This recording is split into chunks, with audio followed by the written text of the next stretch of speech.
3 years ago, two friends and I took a camping trip deep into the Granite Plains in South Australia.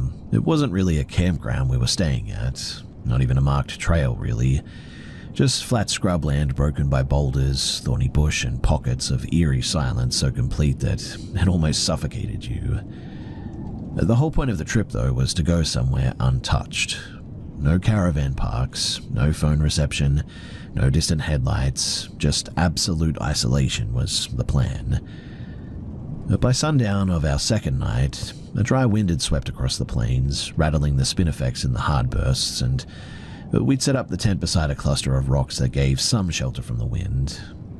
Dinner was simple: jerky, biscuits, and the last of the apples. Then we sat outside and just watched the sky for a bit. Not long after the fire had died down, though, the temperature dropped pretty quickly. The wind stopped entirely, and it just went really eerily still all of a sudden. Like, there were no insects, no breeze, and not even a rustle, and I remember saying, sort of half-jokingly, "It feels like we're being watched, hey?" Nobody laughed.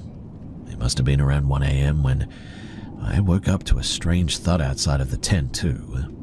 I assumed it was my friend going to pee, but when I looked to his side of the tent, he was still zipped up into his sleeping bag, breathing slow and deep. The other was also asleep as far as I knew. That thud, though, it came again, but this time it was followed by footsteps. Not heavy steps, mind you, not like a kangaroo or an emu. I've heard those before, and they don't sound like this.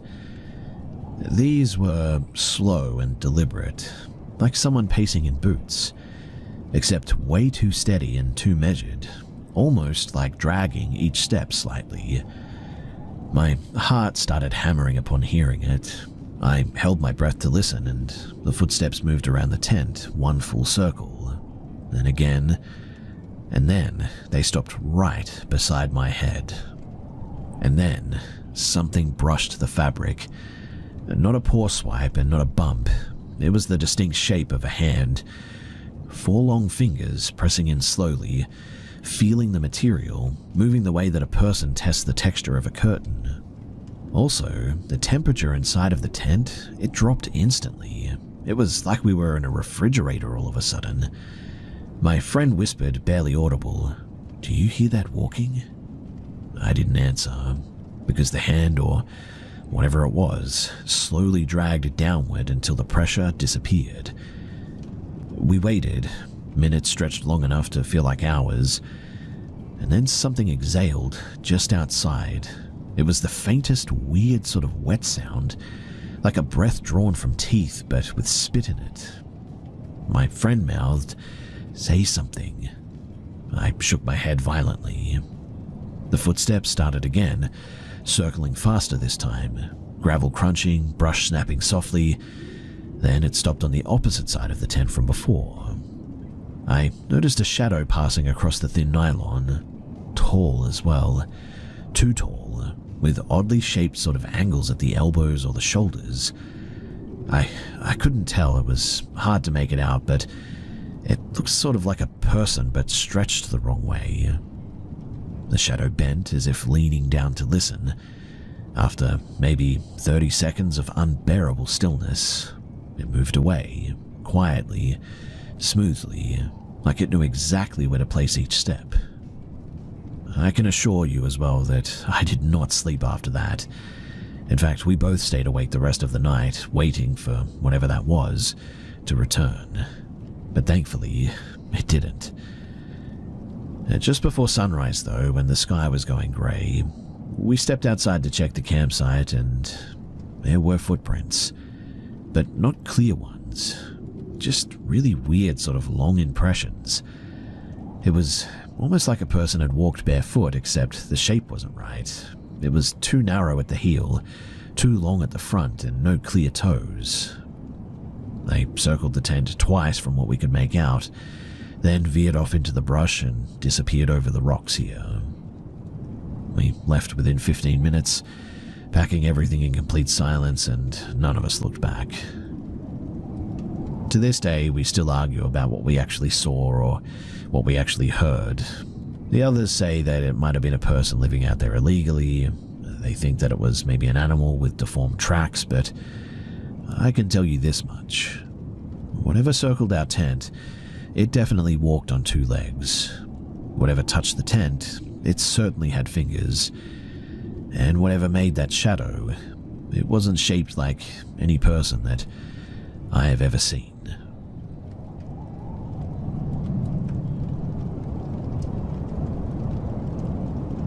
I learned years ago that remote highways behave very differently after dark. Once the sun disappears, everything outside the headlights becomes a blank space, and most people just focus on getting to where they're staying.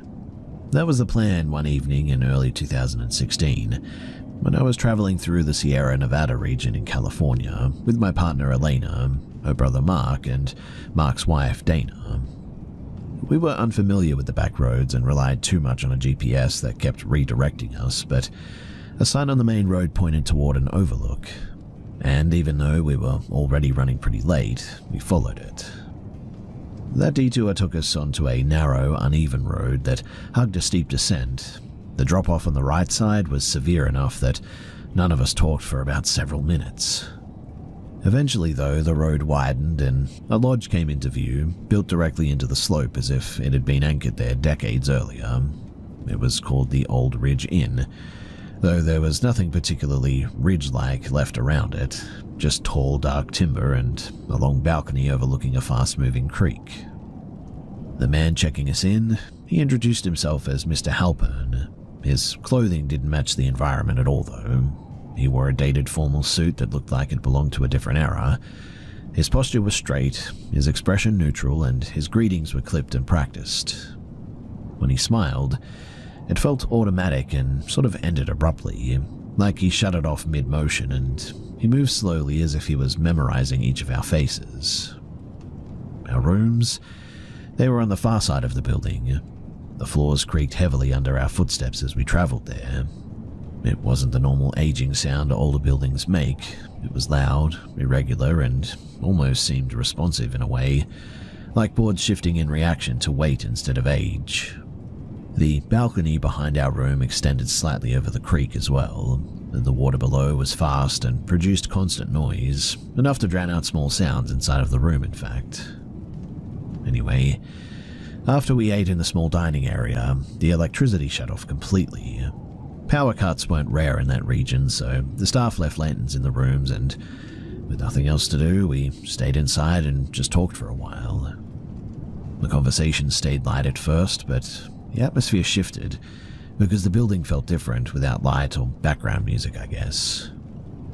Sometime after 10 p.m., I stepped out onto the balcony to get some fresh air. The temperature had dropped, and the only illumination came from the moon reflecting off the snow higher up on the slopes, and while looking across the opposite hillside, I saw several moving lights spaced evenly apart, descending in a straight line. I called the others out to come and see it. Mark thought that they might be hikers returning from some trail, but the speed and the distance between the lights were too consistent. There were also no headlamps sweeping around, no variation in the brightness. It was a uniform movement down a steep section that would have been very difficult even during daylight. When they reached the creek bed, the one across from us, the lights paused. Then, one by one, they flickered out. We heard nothing. No shouts, no movement, including after the lights disappeared. The hillside went completely dark again within seconds. The four of us, we stayed on the balcony trying to work out through possible explanations.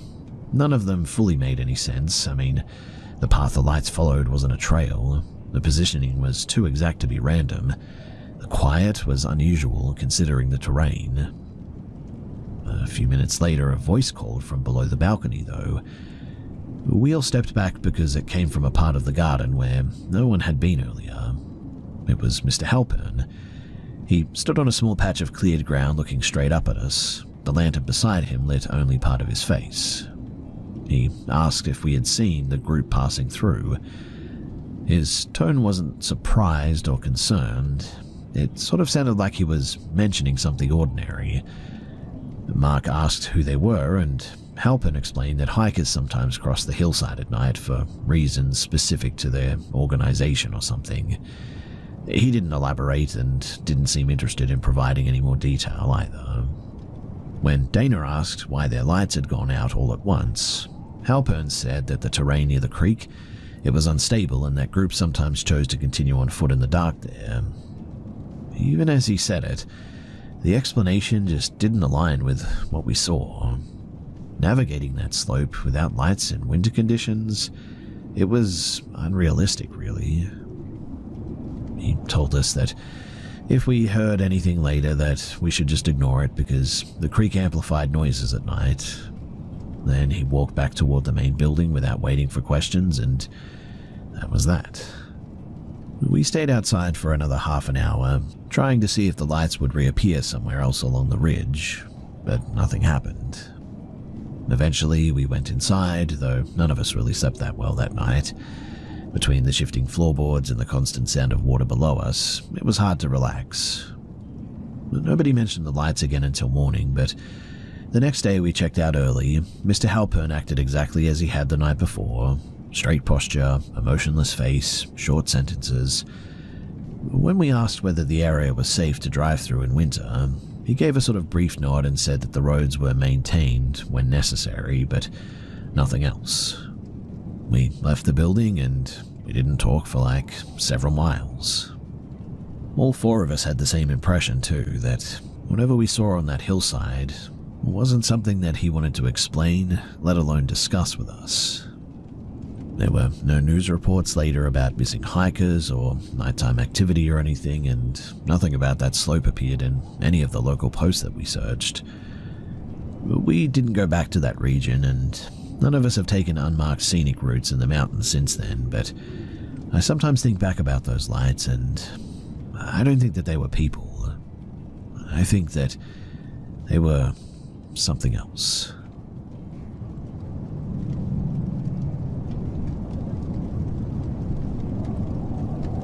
Back in 1991, when I had just moved to Wellington, New Zealand, I had started volunteering at Wakefield Hospital. I'd been treated there twice as a kid, once for a broken wrist and once for a really nasty allergic reaction. So when I returned as an adult, donating a few evenings a week felt like the right thing to do. Volunteers rotated between various tasks, but most nights I was stationed at the front desk under the supervision of Moira, a tough-as-nails woman in her 50s, whose personality hit somewhere between strict schoolteacher and your funniest aunt. She told long, winding stories that always ended with a bit of a laugh, and she knew the hospital's history better than anyone. Wakefield had started in the late 1800s as a small private surgery housed in an old timber building. Over decades, different wings were added, removed or redesigned, and absorbed into newer structures. Staff joked that if you peeled back enough layers, you'd probably find 3 or 4 hospitals hidden inside the one standing today.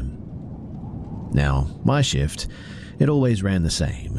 Arrive at 5:30 p.m, assist with deliveries and visitors' passes, grab a quick meal around 8, and then run paperback between departments until I clocked out at 10. One night though, near the end of winter, around 9:15 p.m, Moira handed me a manila envelope and asked me to drop it off at the nursing coordinator's station on the 4th floor. It wasn't a part of the building that I had been to before, but she gave me directions, well, sort of anyway. Moira's directions were usually more like suggestions, really. But I took the lift up and I immediately felt lost. After trying 2 different hallways though, and looping myself back to the same vending machine 3 times, I decided to start fresh and push through the first door I saw that didn't look restricted. The moment that I stepped inside, the atmosphere changed. Instead of the bright clinical corridors that I knew, I found myself in a really long passage, lit by unusually dim wall sconces. The floor was covered in pale green linoleum, and it was patterned with tiny squares, the kind that you'd expect to see in something like the 1950s. The air smelled faintly of old varnish and something sterile but outdated, like an aged dental office almost, but For a moment I wondered if I had stumbled into one of the original hospital wings that Moira always talked about. I had no idea anything this old was still intact. A narrow staircase led downward on the right, guarded by the wrought iron rail. Halfway along the hall, I noticed a recessed drinking fountain, one of those sort of deep ceramic types with metal push levers that they haven't installed in ages. But something felt off. There was no signs, no exit arrows, no modern safety labels, nothing. And the place was silent in a way that hospitals rarely are. I shook off my unease and started walking toward the door at the far end. If anything else, it had to lead to somewhere, right? About 10 meters in, I slowed down. Something, though I couldn't see it, was stopping me. It wasn't a wall and it wasn't physical, but every step forward felt like wading through thick, resistant air now. I leaned forward, pushed my shoulder through the space, and that was when something pushed back. My mind jumped, bizarrely, to an article that I'd read years earlier about historical perception. The idea that if time travel were somehow possible, you wouldn't actually interact with the past, that you'd see it like a scene behind glass. That memory made my heart drop a bit, because the sensation that I felt, being held back by nothing, fit that theory uncomfortably well. For a few seconds, I stood completely still, listening, and I swear that I could sense movement deeper down the hallway. Not footsteps exactly, but just the impression of people going about tasks that I couldn't see. The feeling was so strange, so heavy that I instinctively braced my palms against the invisible pressure and forced myself forward, inch by inch, and the resistance gave way, like pushing through a thick membrane. When it finally let go, I almost stumbled. I hurried to the door, shoved it open, and found myself stepping out into a brightly lit, thoroughly modern nurses' station, less than 20 feet away. I must have looked rattled because one of the nurses immediately asked if I was all right. I handed the envelope over with shaking hands and asked where this hallway even was. She gave me a puzzled look. "There's no hallway on the other side of that door. That's just a storage closet." I turned and, sure enough, the door that I had come through was labeled cleaning supplies. By the time that I followed the normal hallways back to the front desk, it was now 10 p.m. Moira was waiting for me, arms crossed. "You vanished," she scolded. "Did you get lost floating with one of the registers? Honestly, half of them think that they're God's gift."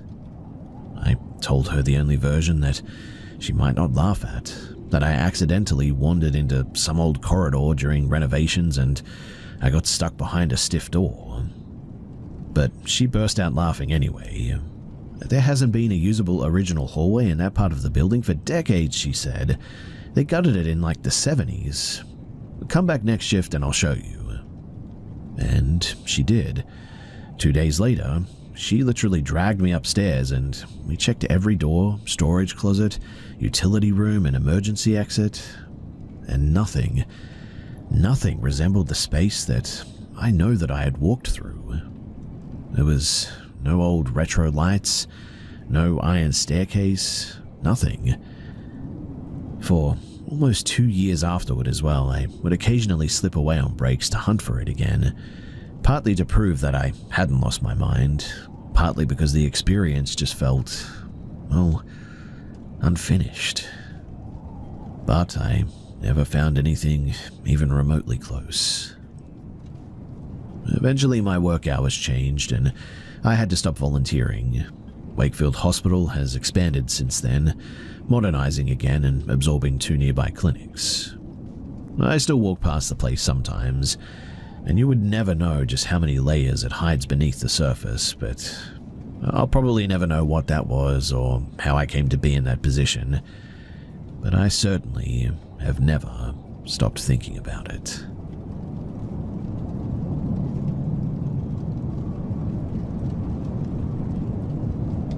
I've put this off for years now. mostly because it still makes my chest tighten when I think back on it. But after seeing other people share their own strange experiences here, I figured that it might be finally time to lay my one out. Who knows? Maybe it'll help someone, or at least keep them from wandering down the same path that I did.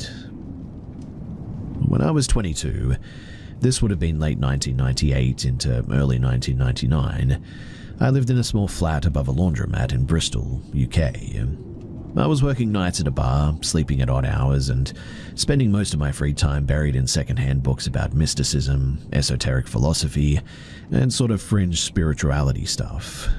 I told myself that it was all just curiosity, but looking back, I realized just how aimless and cracked open I felt during that time. I didn't have any boundaries, emotionally, mentally, spiritually, and really I just let anything in. A co-worker of mine, Elise, liked to doodle a little bit while we sat outside the bar on smoke breaks. One evening, she was sketching absent-mindedly on a takeaway menu and then shoved it toward me with a frown. "This keeps happening when I look at you," she said.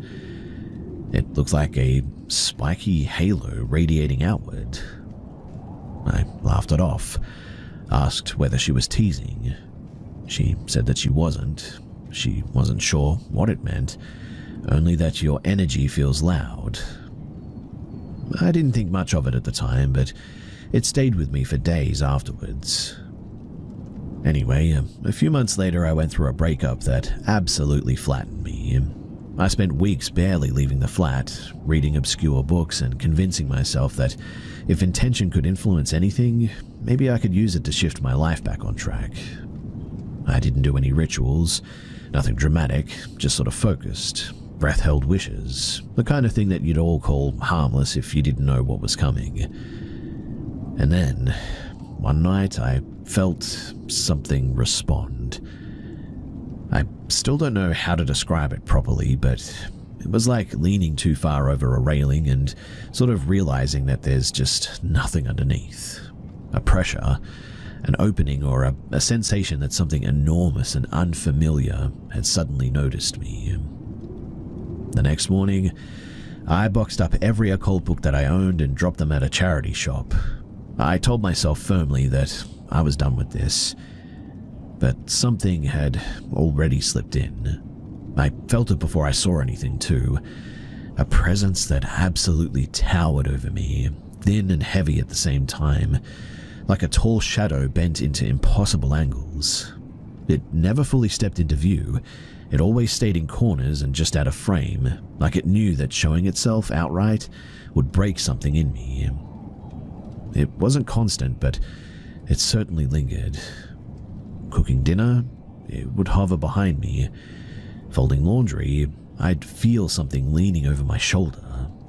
It didn't seem as close outdoors, but inside of that flat, especially at night, it felt like the walls just were not mine anymore. Around that time, I had started keeping a dream journal to help with mild sleep paralysis that I had since childhood. Turns out that was a huge mistake. The journaling, it sharpened my dreams to the point where I began slipping into these sort of hyper-lucid, half-out-of-body states before falling asleep, and I'd drift a few centimeters out of myself, eyes wide open though my physical ones were shut, and I'd see things that I had absolutely no business seeing. 3 nights in a row, the same thing happened too. I would float just above my body, unable to blink or move, and something would form above me. Not a figure exactly, but more like threads of black pulling together, weaving into a long, glossy, spindle-limbed shape that sort of stared down at me. And then I would just snap, and I would be locked into sleep paralysis. But the 4th night, something changed. I was in that suspended state again, right on the line of between dreaming and waking, when a smaller, warm light pushed into the room. The light isn't really accurate though, it was more like a shape made of warmth, guidance or pressure. Whatever it was, it drove this darker thing back. I dropped into my body like someone had let go of me, and for the first time in months, I finally slept without fear. The tall, crooked presence, it didn't vanish after that, but it certainly kept its distance. It felt like whatever had intervened had drawn a line it just couldn't cross any longer. Anyway, years passed and the memories faded into something that I tried to rationalize. I moved in 2002 for work, thinking that a new environment would help me reset a bit, and I didn't talk about this with anyone, not even the people that I dated at the time. But then one night in 2004, my girlfriend at the time shook me awake at around 3 in the morning. "Something's standing in the hallway," she whispered. My stomach instantly dropped. I had not told her a single thing about my past experiences, not even one, and she refused to go back to sleep until morning light came in. When we talked over breakfast, she told me that the women in her family had sight, though not in a sort of religious sense, more like an inherited intuition mixed with whatever folk beliefs get passed down quietly. She insisted that something was attached to me and that her aunt could perform a cleansing ritual from her family tradition. I declined, and that relationship ended not long after that. The years that followed, they were not kind. Several personal losses hit one after another.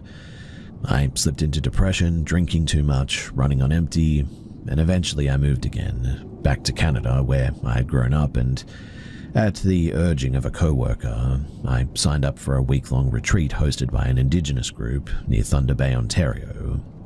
It was structured like an intense sort of coming-of-age rite sort of thing, fasting, time alone, then purification, ending with a sweat lodge ceremony.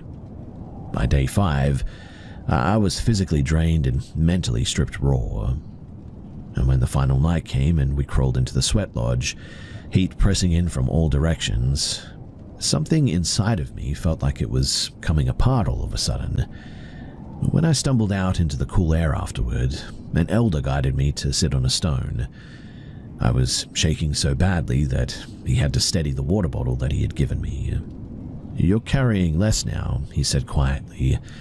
"Something had been eating at you for a long time." I didn't tell him a word of my history, not even a sentence, but he said it with the certainty of like someone naming the weather. He brushed his hand lightly through the air beside me and nodded.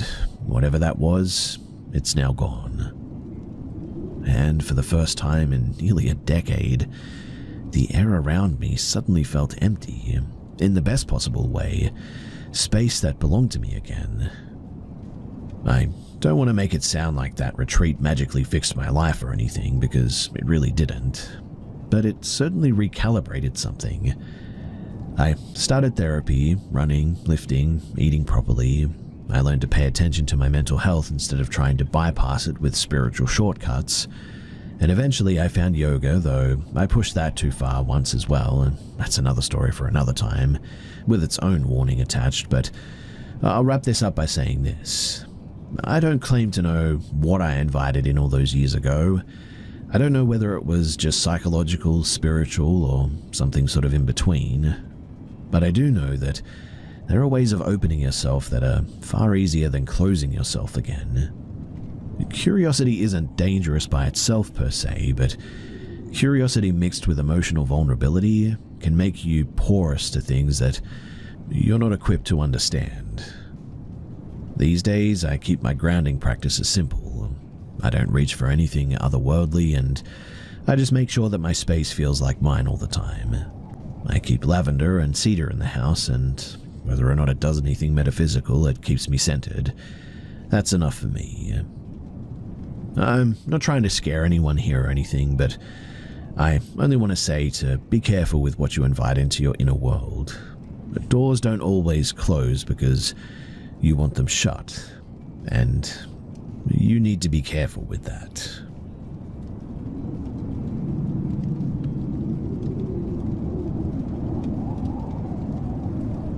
This happened when we were living in a rental house in Ballina, New South Wales, about 10 years ago. It was me, my partner, our daughter, who was 7 at the time, and our son, who had just turned 4. The place was nothing unusual. Bright blue weatherboard house, plenty of windows, cheerful neighborhood. Nothing about it felt ominous.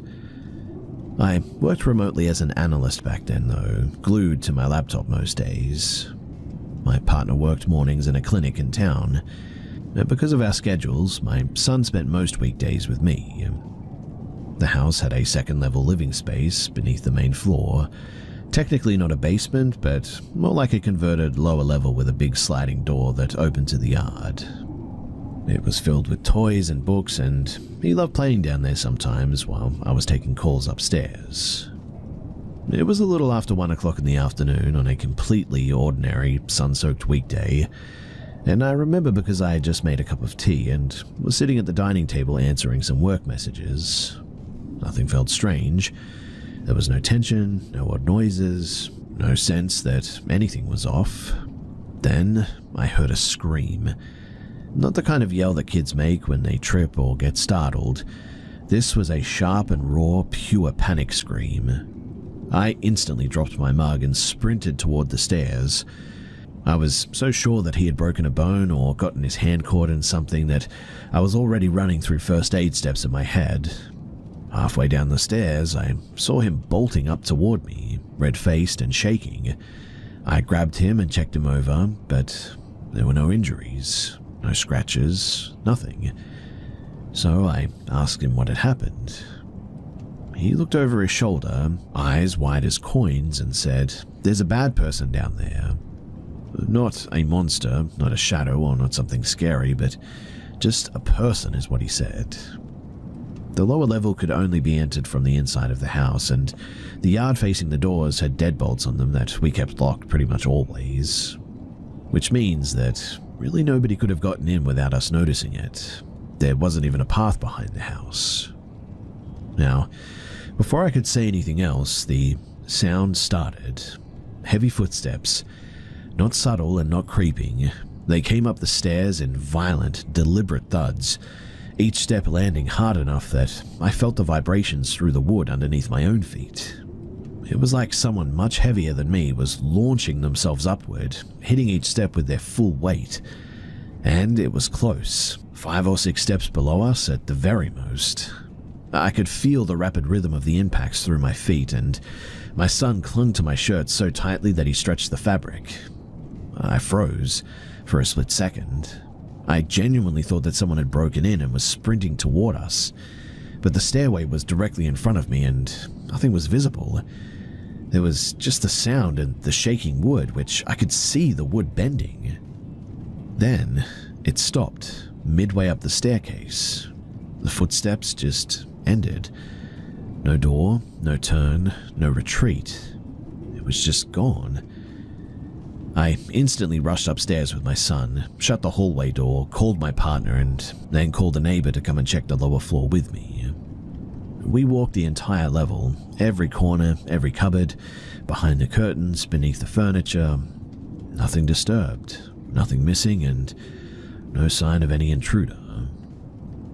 My son, he would not go near that part of the house for months afterwards too. He never saw anything again, thankfully, and as he grew older, he lost the memory entirely. When I asked him about it a few years ago, he just sort of shrugged like I was describing somebody else's story. But for me, that moment never faded. I don't know what caused those footsteps. I don't know what terrified him so intensely, and I cannot explain why the noise felt so utterly real, so physical. I swear that I could feel the rise and the fall of the weight on each stair, and I'll never be able to explain the bend in the stairs that I saw. I'm certainly not someone who jumps to supernatural explanations quickly. I'm still not. But that day, it sits outside every category that I've tried to put it in. The only thing that I know for certain is that something ran up after him, something that I didn't see but definitely heard. Even now when I think about it for too long, I get that same chilling feeling that I did standing on that staircase that day, like something large and unseen had nearly reached me before vanishing into thin air.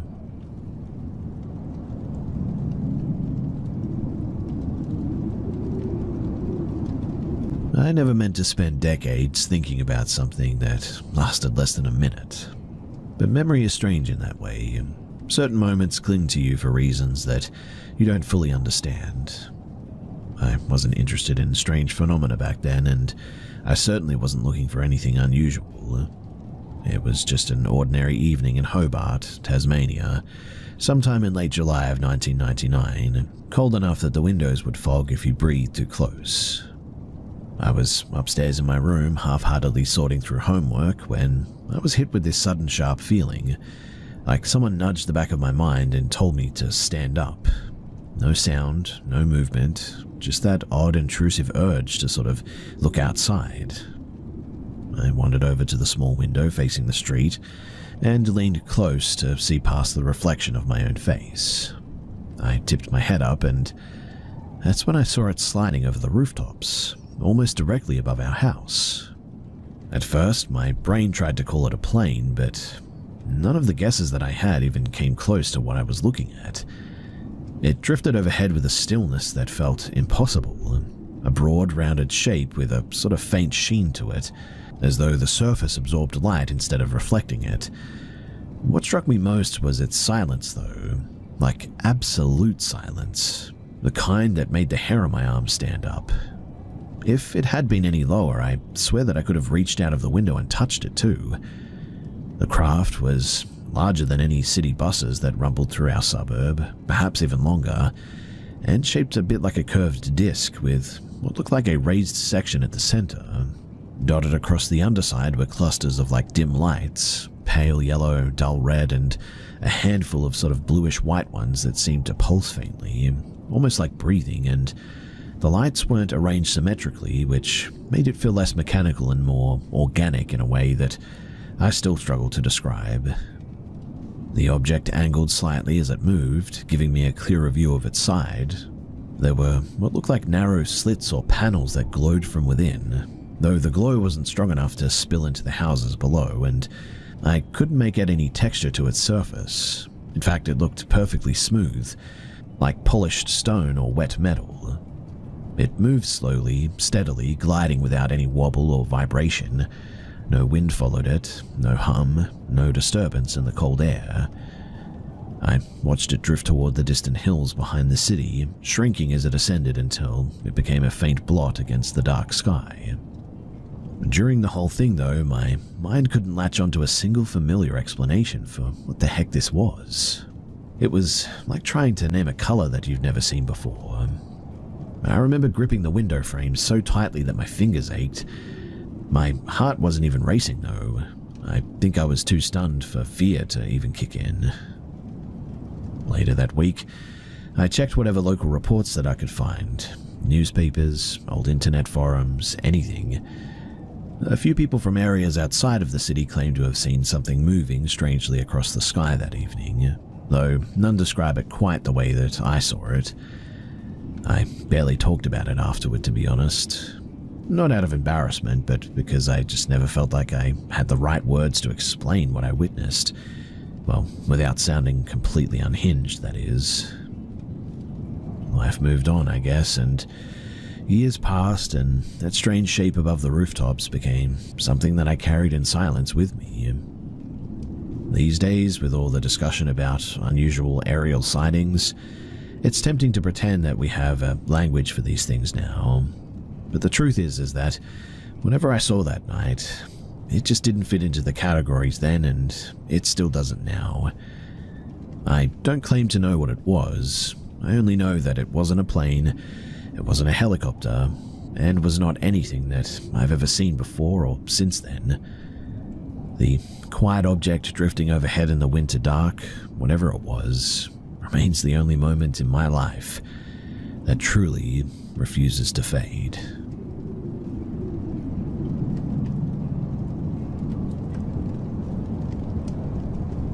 It was late February of 2022, during my 4th year at university.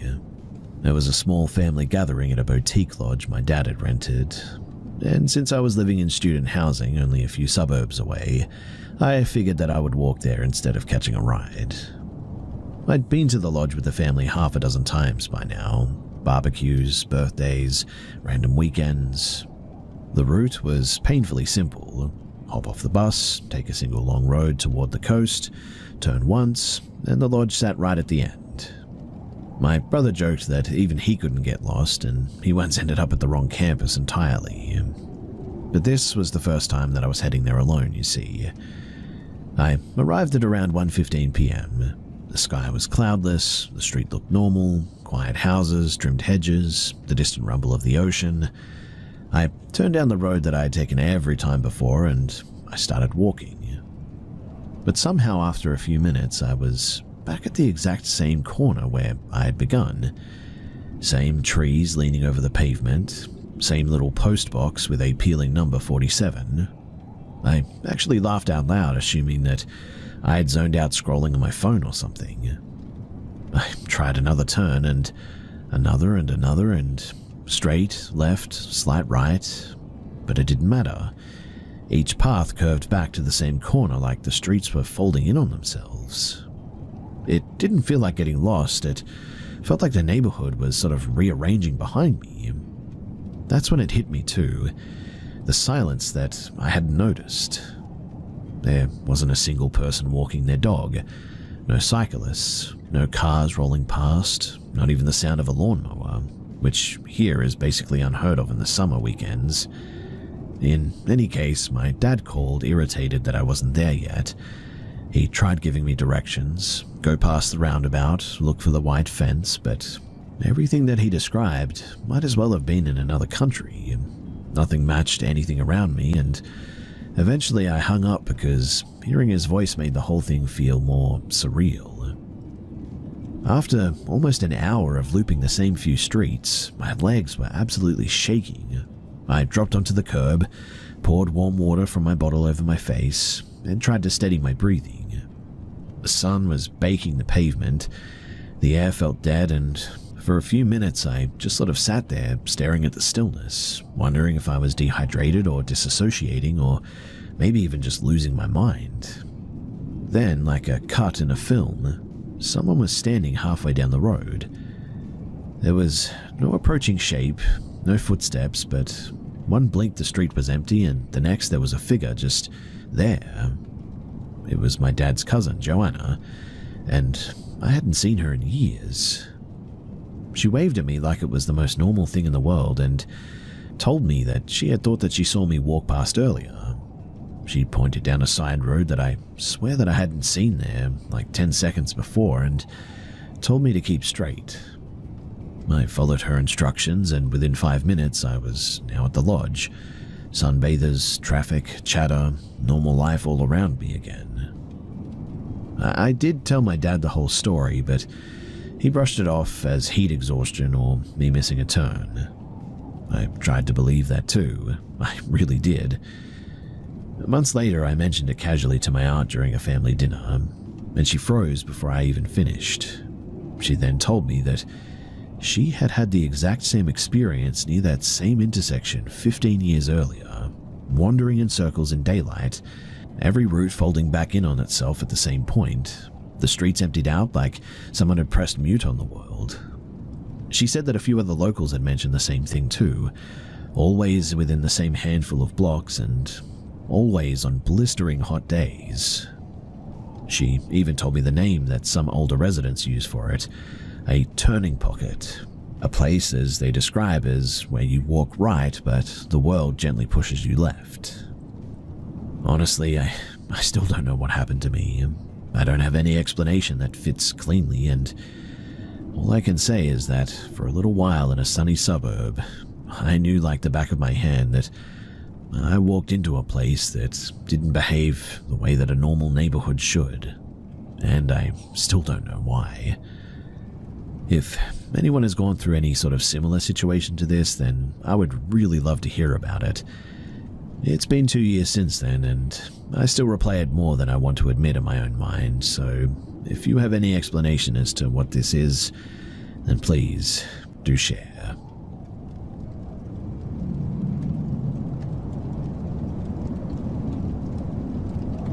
I've spent years watching scary documentaries before bed without ever even giving it a second thought. It's a stupid habit that I picked up in high school. Finishing assignments, put on something creepy, fall asleep with the screen still glowing. You know the drift. It never really bothered me, but one night last winter made me rethink that entirely. It was late July of 2023. I was living alone in a small rental unit. It was close enough to a forest area that nights were usually pretty silent, except for the wind and maybe some animals scraping across the fence every now and then. Anyway, around midnight, I reheated leftovers and put on an old documentary about an exorcism case from the 70s. The film included the original audio recordings, long scratches of like guttural sounds, frantic breathing and all that.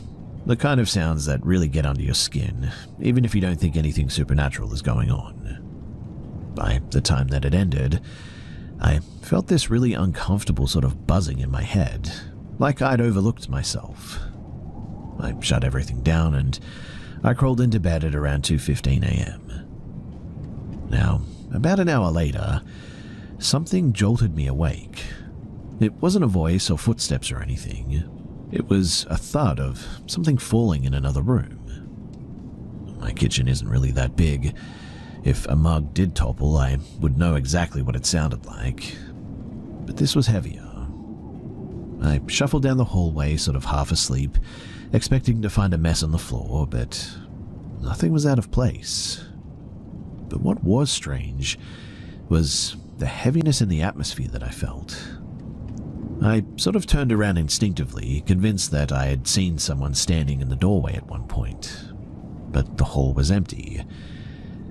As you can probably imagine, that snapped me awake. I walked backwards out of the kitchen and shut my bedroom door a little too quickly. I kept telling myself that it was just the documentary messing with me. I got back into bed and I tried focusing on my breathing. But maybe 30 minutes later, something pulled me out of my sleep again, this time with no noise at all, just the abrupt feeling of being watched all of a sudden. When I opened my eyes, I swear to you that I saw two shapes hovering inches from my face. Not detailed faces or anything, just impressions, dark, way too close. And for one horrifying moment, I felt like my body had been sort of pushed upward, as if something leaned in toward me at that exact second that I had woken up. The sensation was weird, and it was gone almost instantly the moment that I woke up, leaving me frozen in place, unable to scream or even blink. I grabbed my phone purely out of instinct, switched on the flashlight and stared at the ceiling until my heartbeat slowed a bit. I played music, scrolled through random videos, anything to anchor myself back into reality. It worked enough for the fear to fade, at least a little bit. Then, just when I thought things were settling down, my dog, who had been sleeping at the foot of the bed, lunged upright and vomited on the floor everywhere. Now, he is a very healthy dog, rarely ever gets sick, and the suddenness of it with everything else, it really rattled me more than I want to admit.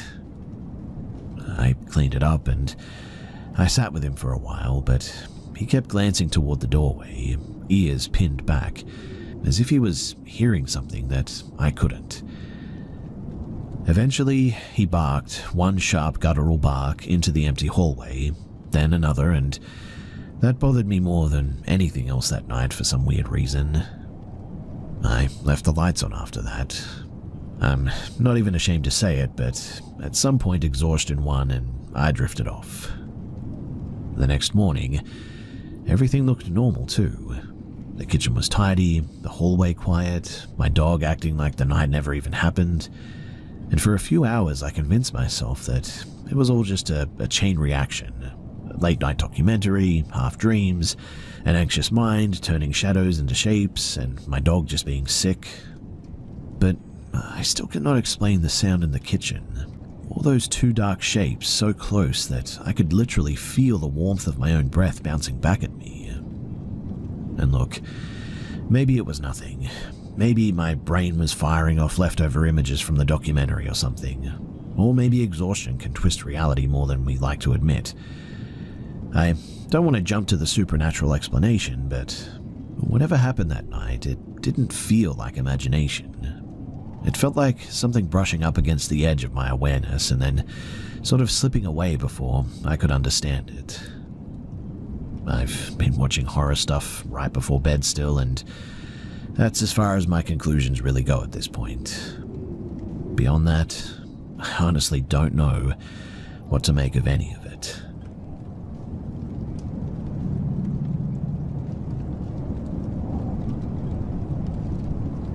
It was early in the year of 2019 when my friends and I decided to go camping in Cedar Creek. It's a small, remote area in northern New South Wales in Australia. We had heard the place was quiet, perfect for hiking and fishing, and completely off the radar of tourists. I'd been camping there before, but this was my first time going so deep into the bush. Well, we arrived at around noon, we set up our tents near a clearing by the creek, and we spent the afternoon fishing and just sort of joking around. The sky was clear, stars barely obscured by the fading sunset, and by 9 p.m. we built a small fire, roasted some marshmallows, and were telling stories about the local wildlife here. It must have been around 11 p.m. when we noticed a bit of a strange, low humming sound coming from the trees. At first we thought it was maybe a generator or a truck off in the distance, but there were no roads within a few kilometers from here. The hum was steady as well, metallic, and it didn't match any animal that we knew of. Then, one of my friends, Jamie, he pointed upward. At first I thought that he was joking, but there it was, a pale circular light hovering silently over the treetops, moving in a very smooth, almost deliberate pattern. No blinking navigation lights, no sound besides the hum, nothing that resembled any helicopter, plane, or drone that I'd ever seen. We froze, and none of us had ever witnessed anything like this. The light descended slowly toward the clearing, stopping just above the tree line. Its surface looked smooth and reflective, and from what I could make out, there were no visible seams, there were no engines or propellers or anything. Instinctively, we ducked behind our tents, whispering frantically about what to do. The hum, it grew louder, vibrating through the ground beneath us, and it felt weirdly unnatural, heavy as if the air itself was charged all of a sudden. Then, just as suddenly as it had appeared, the light shot upward at an impossible speed, disappearing over the horizon in a blink. We each just sat there, in stunned silence, hearts racing, not knowing what to say. My phone, which had full battery earlier, showed no signal and wouldn't turn on properly. The compass app spun wildly, refusing to point north any longer, and it was like every electronic device around us had just been affected. None of us spoke for the rest of the night. Sleep was impossible for pretty much all of us. Every rustle of the trees, every snapping branch, it sounded like something moving through the underbrush, watching us. That was probably just paranoia, but still, it was definitely hard to sleep. By sunrise, we had packed up and we left the campsite faster than I had ever moved before. On the way back, I noticed strange circular impressions in the ground, though, where the clearing had been, and the grass was flattened into perfect concentric rings.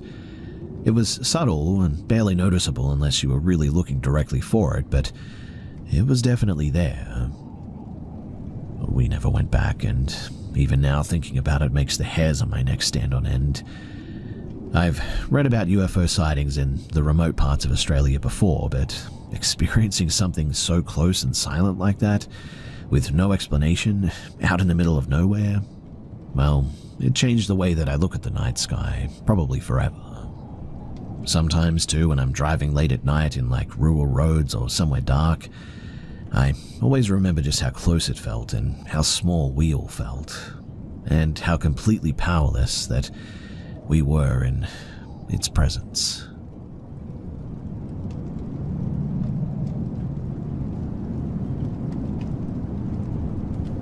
I don't usually talk about security issues that I've dealt with at home, but something happened earlier this year that it still doesn't sit right with me.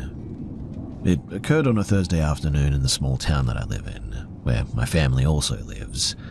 The area isn't isolated or anything, but it's certainly small enough that most people recognize one another, and unannounced visitors are pretty uncommon. So, at the time I was back from college because I had come down with a fever. It was around 1:40 p.m. and I was on the couch with my dog trying to find something to watch. That's when I heard someone knocking repeatedly at the front door. The knocks were forceful and not casual, and within a few seconds the door handle started moving like somebody was testing it. Because we don't have many visitors during the day, as I mentioned earlier, I got up to go and check. When I reached the kitchen and looked through the blinds, I saw a man standing close enough to the window that he'd already been looking inside. As soon as he noticed me, he stepped back, turned away quickly, and moved toward the footpath.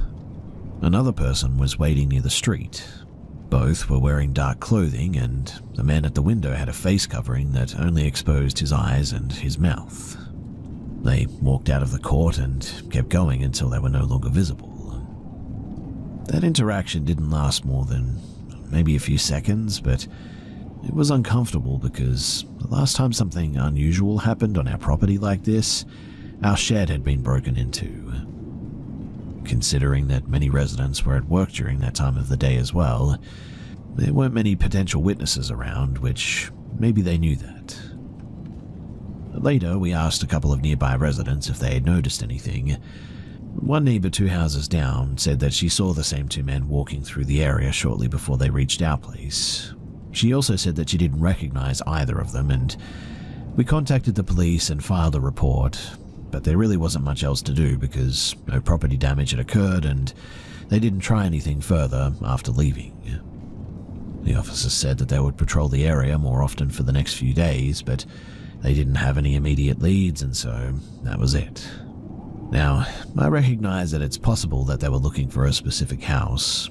There is a man on our street known for being involved in drugs, and he's had people showing up at odd hours before. But that's only speculation, and really nothing else has happened since then, and the police never followed up beyond the initial report. The whole thing was pretty short, but the part that stayed with me was seeing someone deliberately looking through the kitchen window in the middle of the day like that, with his face covered. Even though nothing further happened, it was a clear reminder to keep the doors locked, even during daylight hours. That's all I know about the incident, and unless more information turns up, I doubt I'll ever understand why they chose my house that afternoon, whether it was just opportunistic, or whether there was more intent behind the choice.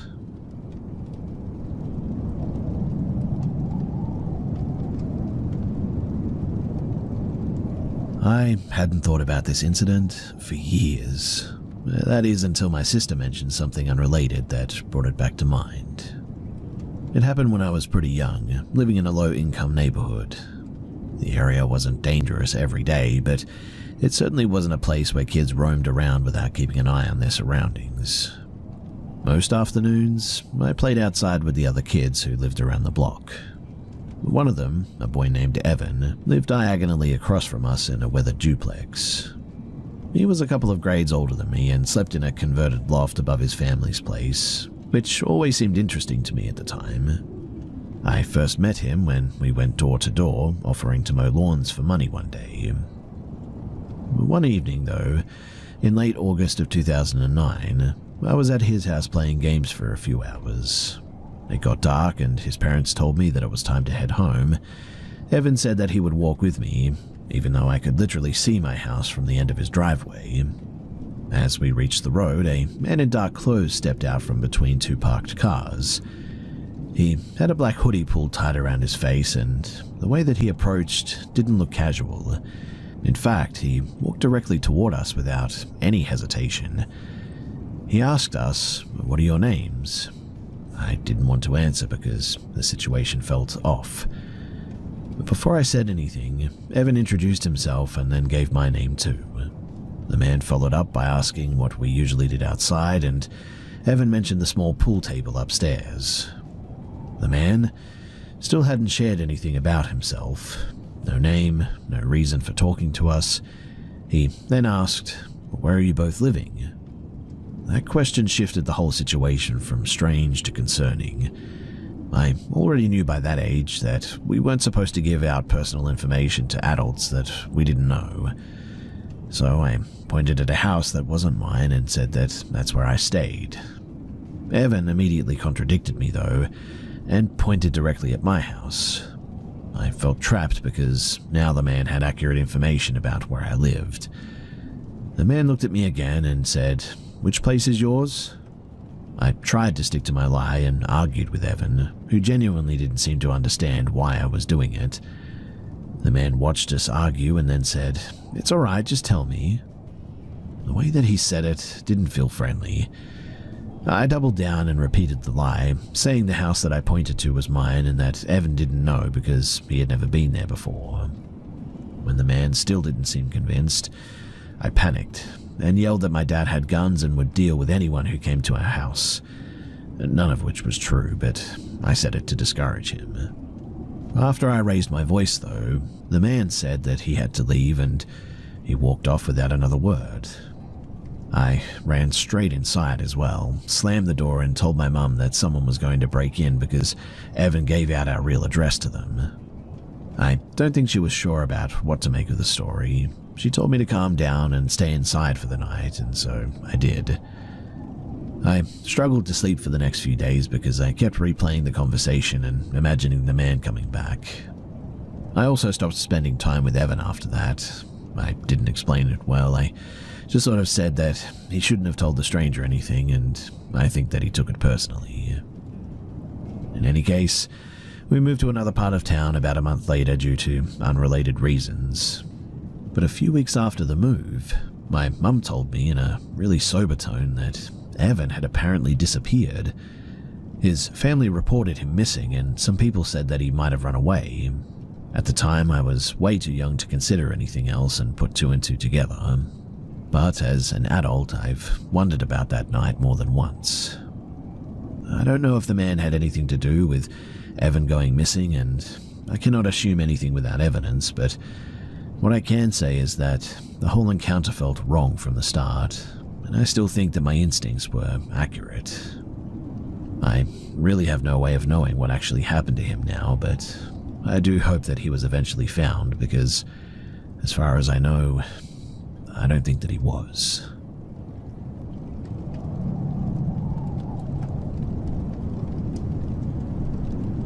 So, I'm kind of looking for advice, but also sharing my experience from last night, and also some from my past.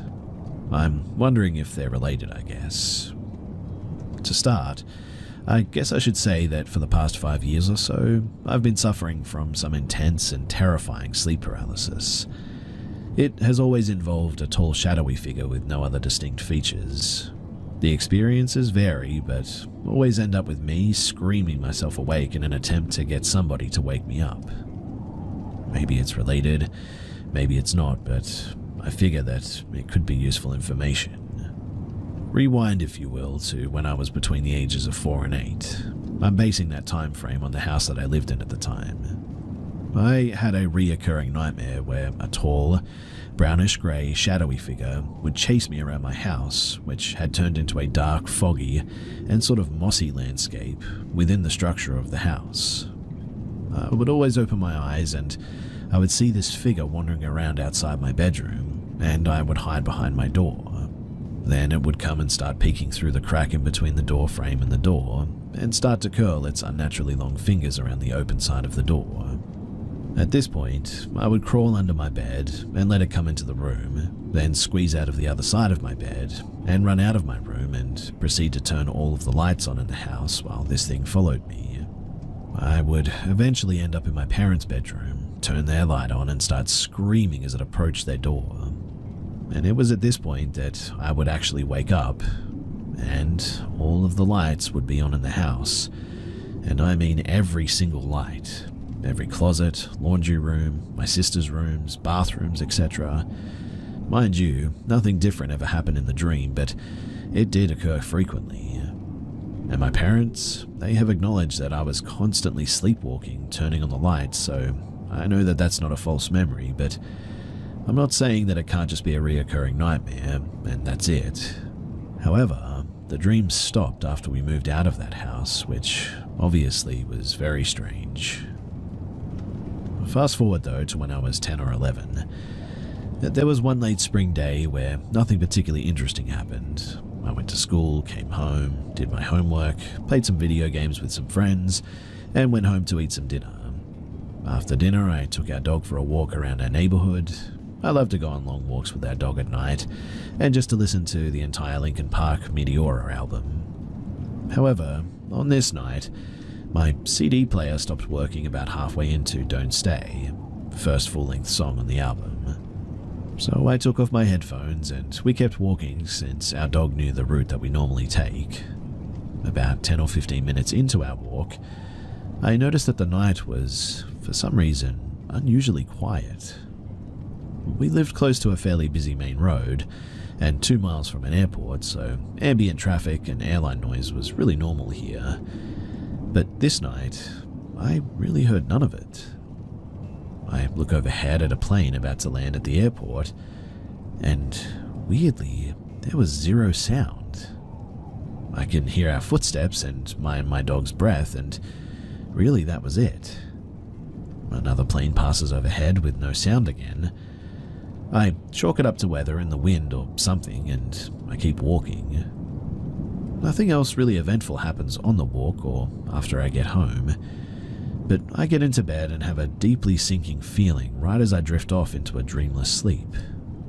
I awake the next morning a little before 5 a.m., 2 hours earlier than normal, and feel like I really didn't sleep at all.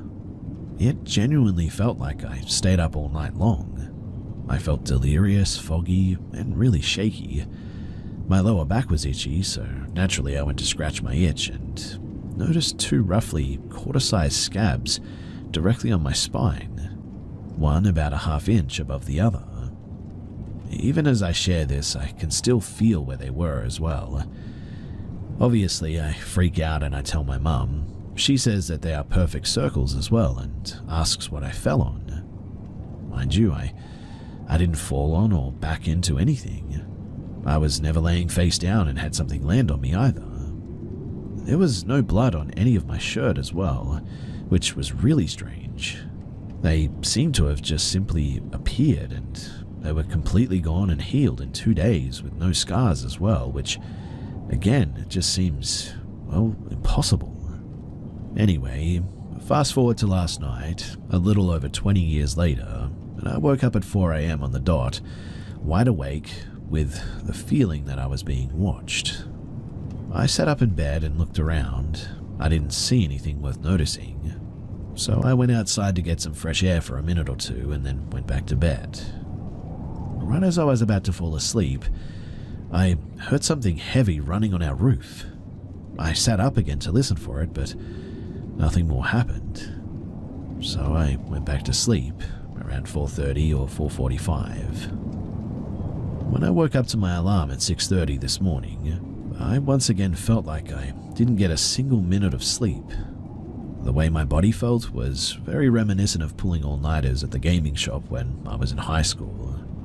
I decided to check my Fitbit app to see if I just didn't get a good sleep, but it says that I was in a light sleep to awake from 3:25 until 4, and completely awake from 4 o'clock till 5:45.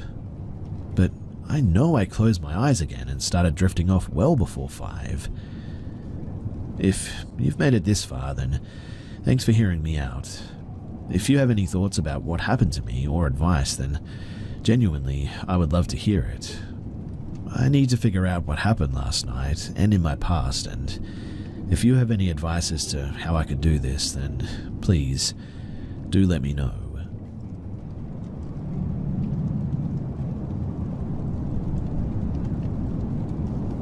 Me and my friend, both girls, both 13 at the time, took an evening stroll at a really dodgy part of town.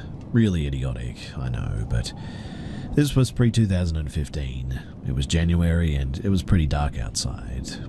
No people were around, except for 2 blocks down where there was a bus stop and a 7-Eleven. As we pass a newly built apartment complex, we start heading towards the bus stop.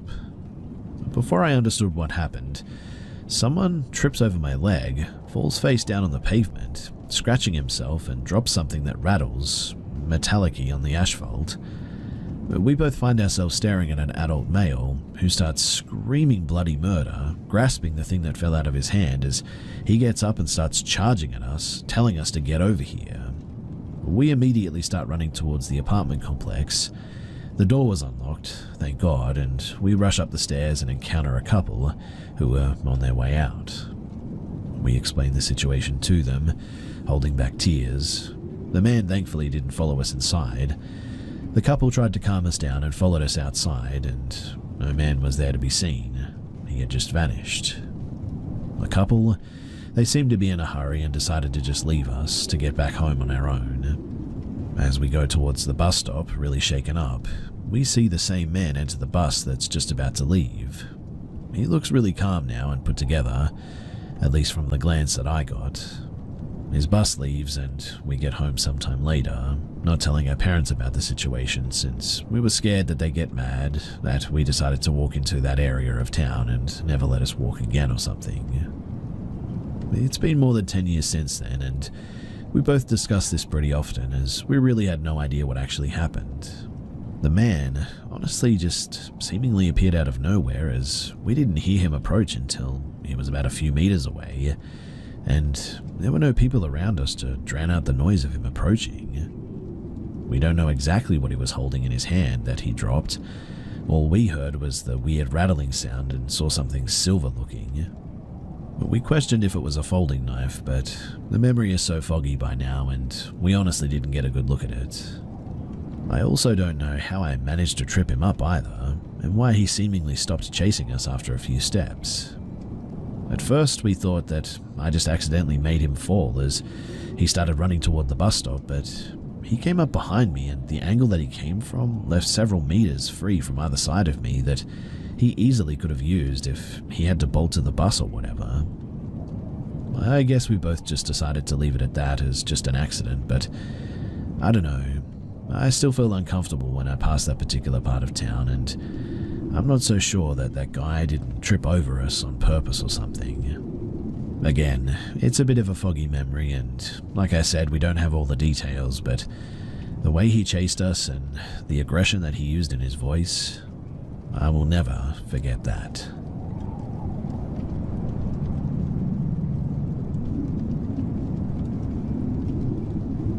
I've never really had any kind of paranormal experience before this, but generally I've always believed that there was more to this life. So, the other week I was sat on my friend's sofa facing his living room door whilst he had his back to it, when I, out of nowhere, saw a long pair of greyish fingers creep around the door, and a woman that I can only describe as the woman from Shutter Island. Literally Google Shutter Island woman and it should show you exactly what I saw. Poked her head around briefly, scanned the room, locked eyes with me, and suddenly turned and disappeared from my line of sight. The weirdest thing is that another friend walked through that door almost instantly after she disappeared, and swears blind that there was no one there. I was so sure though that somebody was in the house that we looked in every room twice. I've tripped before years ago, so I know what that feels like, and even then you don't see entities with vivid clarity that I saw her with. The strangest thing is that 2 of my friends have seen an entity poking its head around doors in different locations, and I spoke to them both separately while holding back most of the story, and both of them filled in the gaps, ensuring me that they're telling the truth. So my question for all of you guys is, should I be worried about this, and how should I deal with her if she returns?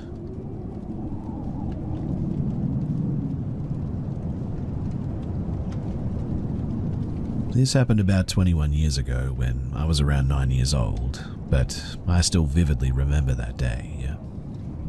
So I was with my grandmother and her dog, a big black Great Dane. We were walking on the side of a little country road in the middle of the woods. It was about a 20-minute walk from my house, and we used to come here for picking up chestnuts a lot.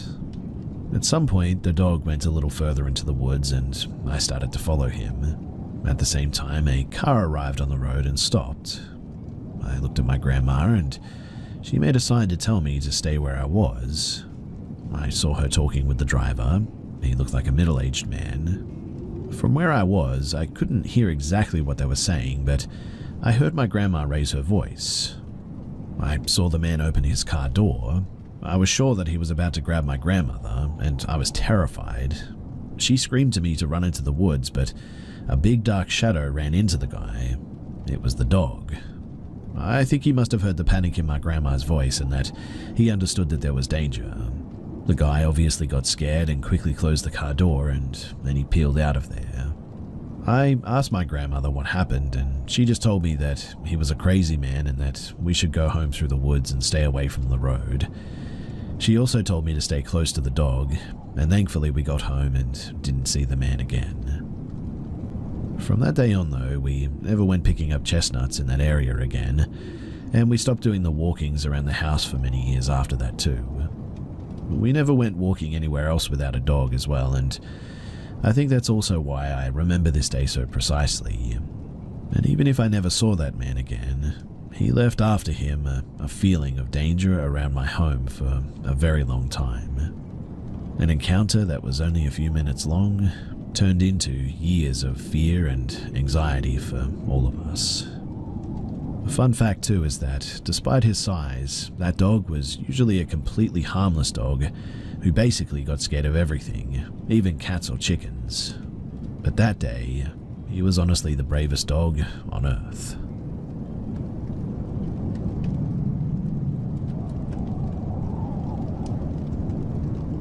I, a 19-year-old female, have been with my boyfriend, 21 and male, over 4 years now. Throughout our relationship, he told me that he keeps experiencing sleep paralysis, and that it became more and more frequent. He had maybe 1 or 2 the first 3 years, but last year, they definitely kept getting worse. We're both students, and for the past 2 years he's been living in a rented apartment with a good friend of his. Sometimes I spend the night there as well. And one time in May, he told me that he experienced sleep paralysis again, and that he was aware and awake but wasn't able to move or say anything, like his lips were sort of glued together. He said that he tried to scream my name to wake me up so that I could help him, but nothing ever came out of his mouth. He also mentioned that he kept seeing in one of the corners of the room a huge black shadow that made him feel nauseous, and he eventually got out of it and went back to bed. Now, the next day I was still there.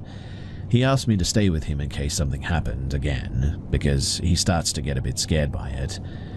I tried to stay awake in case something happened, but I think I immediately fell asleep, which is just like me. Hey, don't judge, I'm weak like that, but this is how I was woken up in the middle of the night.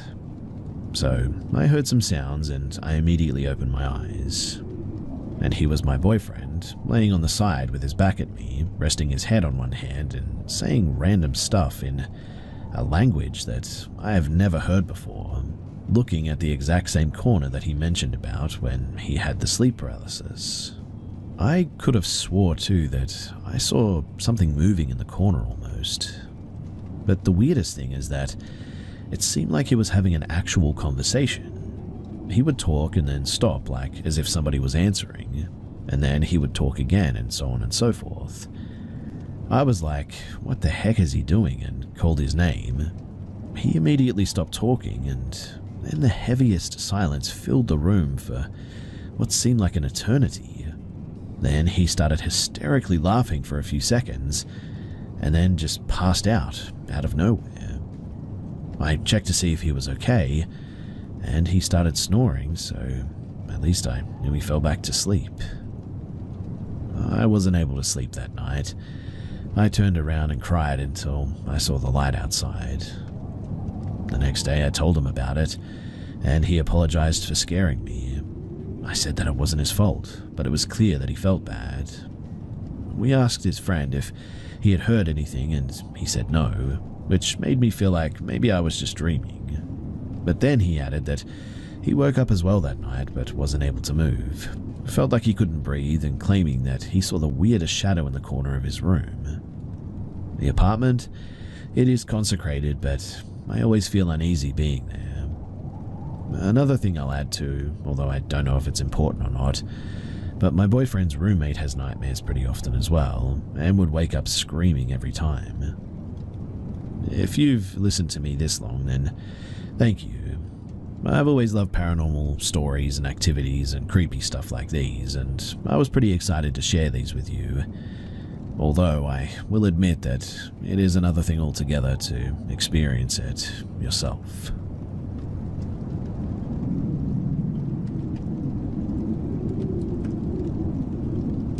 So I am from Madrid, Spain. My family is from a small mountain city. We're all familiar with the mountains here. Even though I live in Madrid, I always go to hike in the mountain range surrounding Madrid. I would not consider us to be very superstitious and or believe strongly in supernatural events, although I am a huge fan of folklore. But this story, it happened in summer. Back when I was 14 years old, my mother took me and my brother for a week-long trip to a mountain range in the southeast of Spain, close to the old town of Rioja Viejo.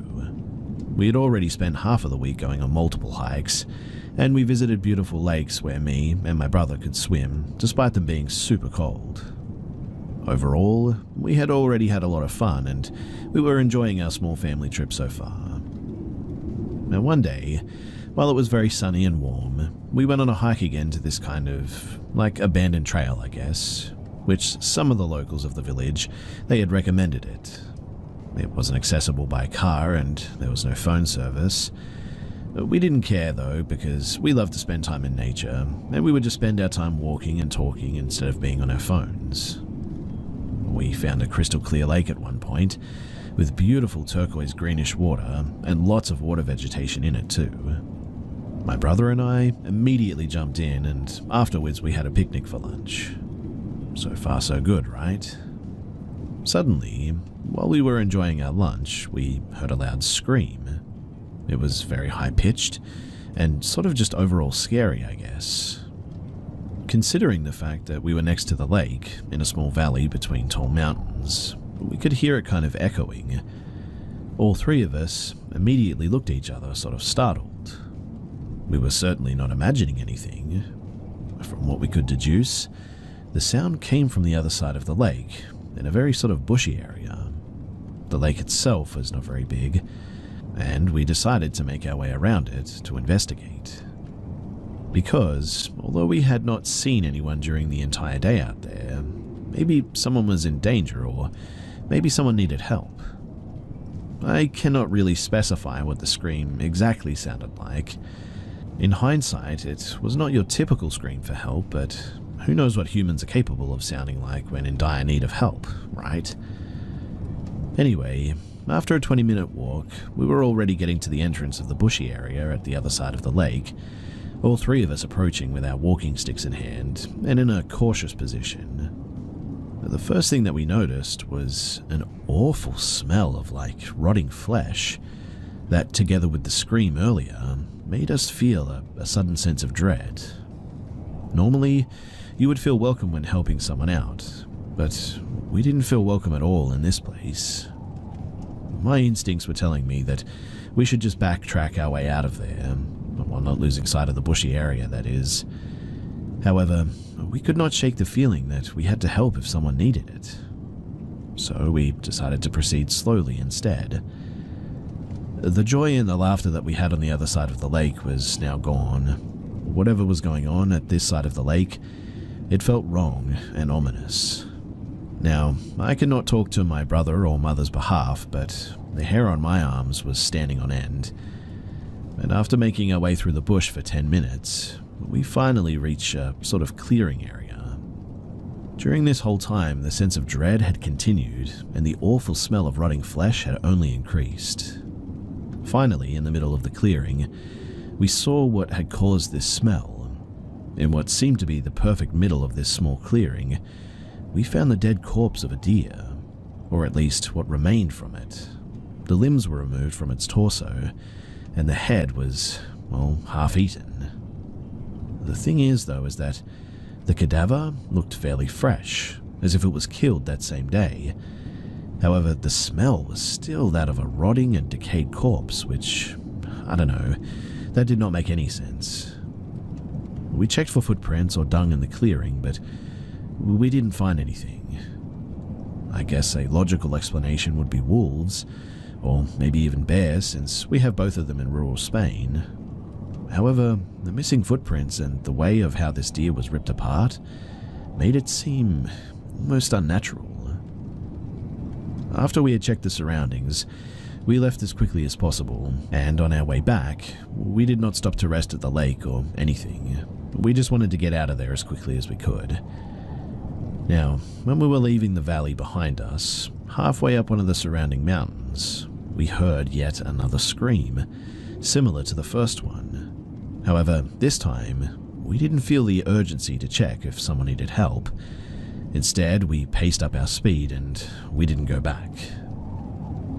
Somewhere in the evening, when we finally had made it back to our village, we went for dinner at a small old bar in the picturesque town square.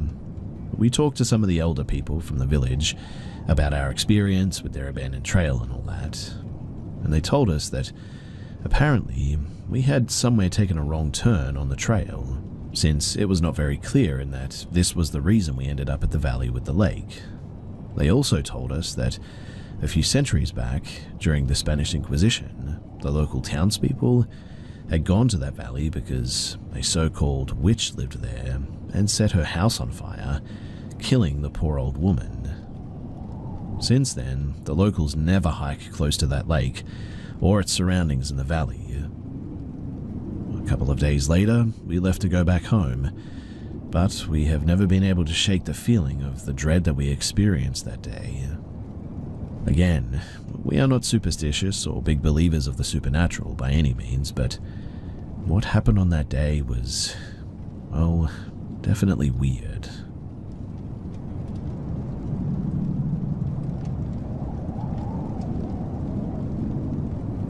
I was a third shifter in Wisconsin, US, around 2014, who lived about 20 minutes from my workplace in the country.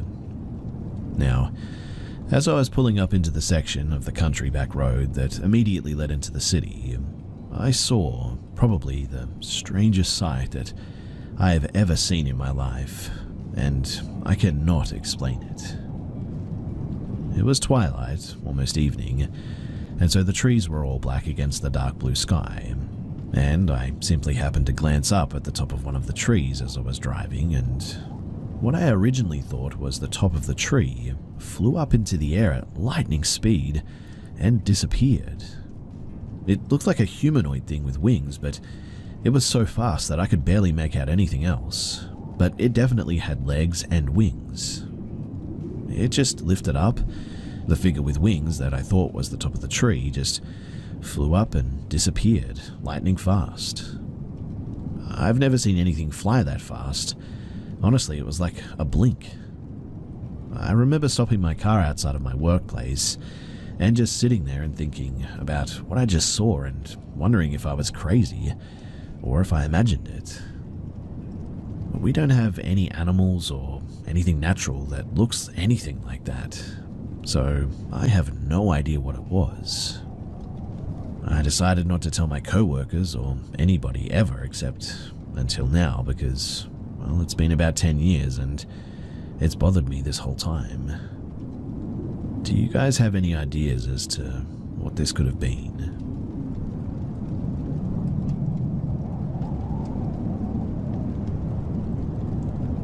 It was the 3rd day of February 2012 in the Brazilian state of Rio Grande, and this is something I'll never forget. So my sisters, my mother, and me went to have some fun at the beach, pretty far from our home. Our mother had rented the house of a friend for a few days, which we used while going to and coming back from the beach. It was one of those very dirty sort of beach places where trash was dumped all around, and not that many people were going to it. But for us, it was a pretty fun getaway. I even remember joking to my sister that there are probably sharks in this beach. It was a hot day too, and I have the skin of a vampire, so after the first day on the beach, I was looking like Mr. Krabs, and I had to stay in that house while they went to have some fun, which for me was totally okay. I'm kind of introverted anyway. Now one day, my mother and my sister, except for my youngest one, had all gone to go to some specific place. One went to colour their nails, the other went to have a massage, two decided to go back to the beach, and my mum was going to go to a club with her friends because she was a boomer or whatever. But my younger sister went to sleep, and basically, it was just me in this 2-floor house, which was way bigger than the home that I was raised in. But the place was kind of creepy, I guess, and it didn't help that the moon that day was full. I was young and a stupid kid, I guess you could say, who was scared to death by creepy nights and also full of energy. So I jumped over the fence of our house by climbing over it. My thoughts at the time were pretty stupid, but I was going to look for my mum. I did that without thinking about stuff like, the possibility of me getting kidnapped or killed by some robber or whatever. This is Brazil after all. Street crime is high, really high here. Anyway, I walked a little bit around the town, but then I realized that I was lost. I was utterly overwhelmed by the same modern buildings, and I had no idea as to where I was. I also had no idea of where my mum was. I knew the name of the place where she went, but I didn't know how to get there or exactly where that was. After the fear of being lost fully took over, I decided to give up and just go back to the house, but I didn't know where the house was at this point, so I just sort of walked around. There were very few people around that night, and I was way too anxious to ask anyone I saw for help or directions. Eventually, though, the road mixed with this path of dirt. It sort of looked like the path in front of the house that we were staying at, so I thought that I was in the right direction, since I took another path after getting out of the house, but there were several others which this path could lead to. So I walked and walked, and eventually I found a beach. Not the beach where I went with my sisters, but a different one. But little me did not know that, so I ran into the beach because I thought that I could find two of my sisters there and they could bring me back home. Obviously, they were not at the beach, but something else was. Now, this beach had these rocks leading up to outside the water. Those sort of spiked rocks that normally sink ships? Those ones. And one of them was all the way into the sand, and I kept seeing something moving beside it from the corner of my vision. So I just sort of stood there and looked at the rock for a bit. Then, something came out from beside the rock. This thing. It seemed to be about the size of a fully grown man, but it stood straight. It had legs and feet, but whatever it was, it definitely wasn't human. And the biggest proof was the left arm that I saw. So, centipedes, right? Those black things with 1,000 legs? Well, this left arm was exactly like that. The thing extended to the ground and it moved like it had a life of its own. I could see all of the legs moving on it too. The whole body of this thing was weird, and not just the centipede arm. That green guy from Nightmare Before Christmas? Well, this man was kind of like that, but made of skin and with an egg-shaped head. I don't know what the man did after he saw me, because after seeing him in the clear moonlight, with the ocean backdrop, my child self was absolutely terrified, and I just straight up bolted away from there. I ran away as far and as fast as I could from that beach, never looking back. Eventually, too, while running on this dirt path, one of my sisters, thank the Lord, found me. It looks like they were looking for me for a while, and once we got back to the house, I got scolded real bad by my mother, who was angry as anything with me for running away. She thought that I was kidnapped or something like that and was about to call authorities. I did tell this story to my sisters. Obviously, they found it to be unbelievable.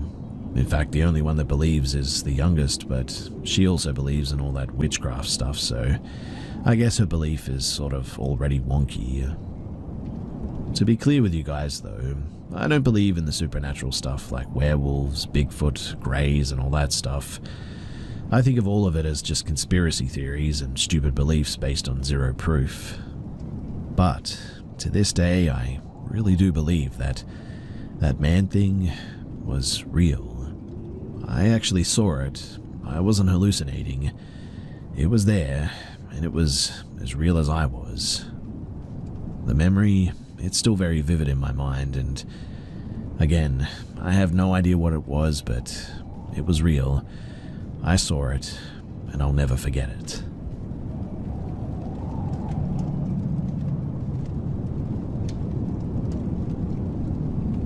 I wouldn't call myself a complete believer of the paranormal, but I'm not someone who writes it off completely either.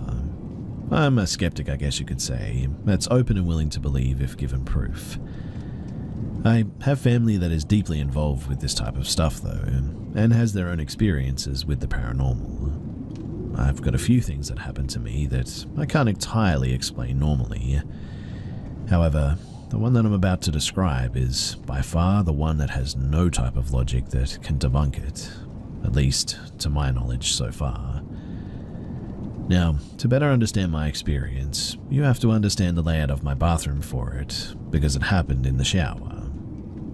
On my second floor, there's 4 rooms counting the bathroom. You walk up the stairs and you'll see one room straight across from the base of the stairs, while 2 rooms, they follow the wall on the right to said room, finishing with a room mirroring the one at the base of the stairs. Once you enter the bathroom, immediately to the right is my sink and mirror. The sink is about maybe 4-ish feet off the ground. Next to the sink is my bath or shower, blocked by a wall so it doesn't connect to my sink. Straight across from the door is the toilet, and I had my door closed, no one else in the bathroom, nor any pets. Since my shower is also a bathtub, there's a ledge where me and my family members will keep shampoos, body washes, etc., etc., etc. And I began to wash my hair, place the shampoo on the ledge. As I go to put it down, I placed it a bit too close to the edge and it fell off. I heard the bottle roll around a bit and ultimately come to a stop. I think, oh well, I'll just grab it when I get out. I begin to finish up in the shower, get out to grab my towel, blah blah blah.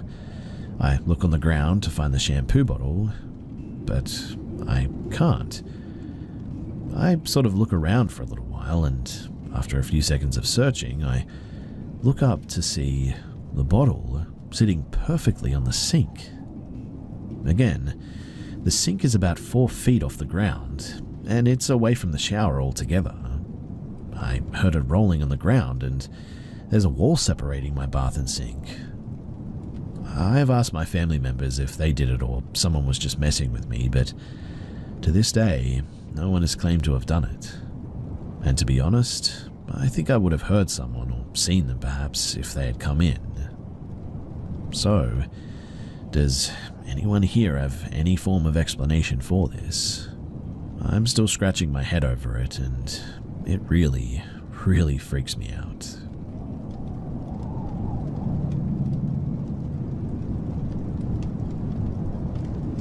So this story takes place close to 20 years ago at this point. I was spending a lot of time with my friends Danny and Kate. We were all sitting on Danny's couch watching TV one day. Danny says I'm bored and let's do something. As we suggest things, I say, "Hey, have you guys ever heard of the smelter?" For background, this all takes place in Arizona, Prescott to be exact, and the smelter is located in Humboldt, Arizona. It is very old, late 1800s I think. It used to process metals, I should say, but we start driving out there, smoking cigarettes and listening to music. We arrive and I start telling them how we hung out here every weekend in junior high. My best friend at the time, Mike, lived in Humboldt, so we would take girls to the smelter and just drink, usual kid stuff. Nothing even remotely weird ever happened back then, so I guess that's why I was totally unprepared for what was going to unfold. We approached the outside of the smokestack, and I noticed that the stairs had finally been ripped down. I guess whoever owned the property was sick of punk kids entering. I say, guess someone finally took the stairs out. I then explained the holes every couple of feet in the catwalk, how they must have used the holes to shovel the ash. Giving up on entering, we moved to the side, and after what I'm about to tell you, I'm glad that we couldn't get in. I mean, someone definitely would have been hurt. So, we're outside for about 15 minutes being loud and just joking around. Then it suddenly got really quiet and still, and thousands of bats came screeching out of the windows of the smelter. I mean, an absolutely ridiculous amount of them. I say to them, "We've been standing out here making noise for close to 20 minutes. We didn't scare those bats." And right when I said that, we heard a sort of loud thud hit the ground, like something heavy fell down a porthole, and then silence. Our eyes widened, nobody said anything, and another thud, then one more. And to this day, I will never be able to explain this next bit. We started hearing the loudest screeches like ever. Dust started flying up like a bird was dying on the ground, but nothing was there. They circled us, getting closer, and all we could really do was huddle closer together. It was like we forgot that we could run, I guess, but I forgot who ran first. I kind of remember being out of it, but not thinking correctly, I guess. But anyways, we ran, and the first thing Denny said was, if someone told me that story, I would never believe them. We eventually ran back, and we just got out of there. Anyways, if anyone has any leads, the rumor is that a girl was apparently killed here, but I could never confirm that. I always thought that it was an urban legend, but after this happened, there's something wrong with that place, and I don't know what it is.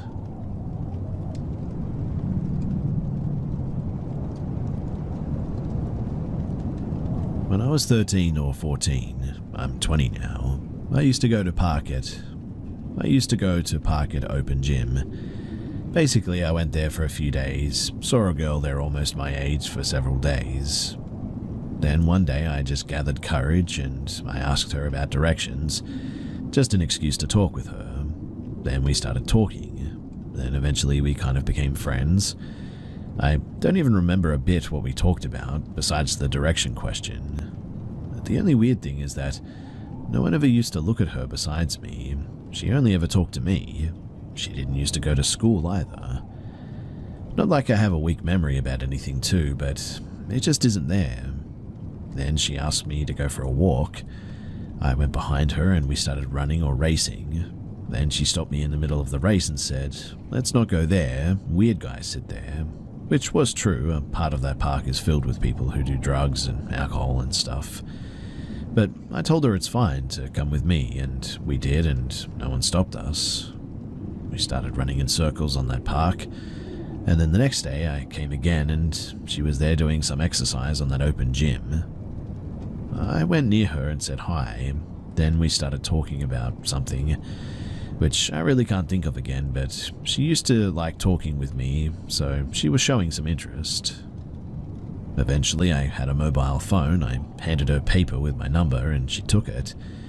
Then we again went for that run and said bye to each other and went back home.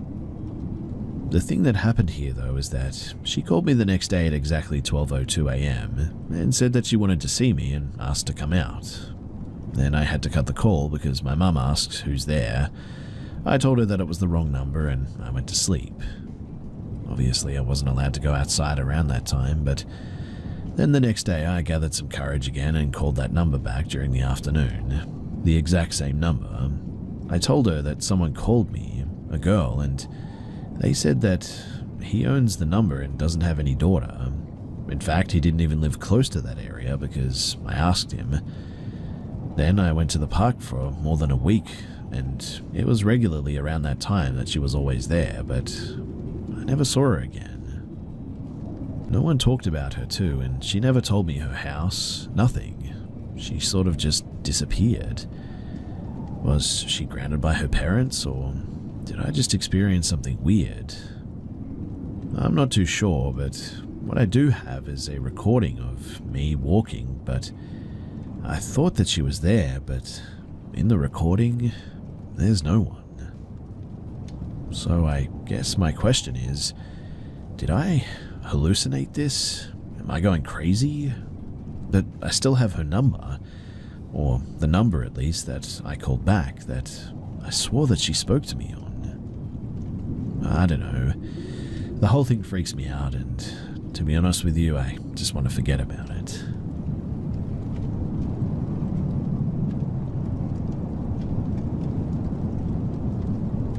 I was about 16 years old, and I lived with my family in Levine, Arizona. The family at the time consisted of me, my 2 younger brothers, my mum, and my stepdad. So it was late at night, or early in the morning, I guess you could say. I had gotten out of bed upstairs, since we had a 2-story house, and I went downstairs to get some food. Eventually, my middle brother, who would have been about 13, came down too. We ultimately decided to watch some TV in the living room, so we stayed downstairs. I needed to use the restroom, so I excused myself and went to the half bath in the hall leading to our garage and laundry. My stepdad, he came downstairs and he told my brother to go to bed before sounding confused. "Who was in this bathroom?" he asked. "I am," I answered. From what my brother told me, he took a step back in shock. I then heard him say, "I saw you upstairs. You stood outside your room when I left mine, stared at me, and then walked into your room." Eventually, we all left the living room and returned to our rooms, terrified. We had also been finding handprints at the time next to my baby brother's room, so maybe the thing that pretended to be me was also peeking into my brother's room occasionally. But the way the handprints were, it seemed like they stood in front of my room and peeked into the baby's room. I cannot be completely sure about that, but we definitely saw the handprints and we have no idea how they got there.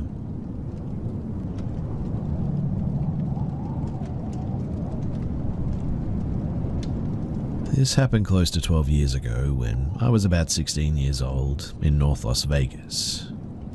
To this date, I've never had such a thing happen to me again, but it's a moment that I will never forget, and I figured that I'd share it with all of you guys who might be interested. I would like to add that I'm somewhat of a healthy skeptic, I guess you could say, and not really religious, though I am open to the idea of higher powers and anomalies and all that. Now, my older brother and I were at a house party, and when the time came for my brother to leave, I insisted on staying, knowing that I would have to walk home eventually since he was my ride. Mind you, we didn't live very far, maybe a mile or 2 at most. Fast forward to me leaving though, and I was on my way walking home. I had a nice buzz, but I definitely wasn't impaired to the point of having my vision or motor functions affected in any way that I can't blame this on.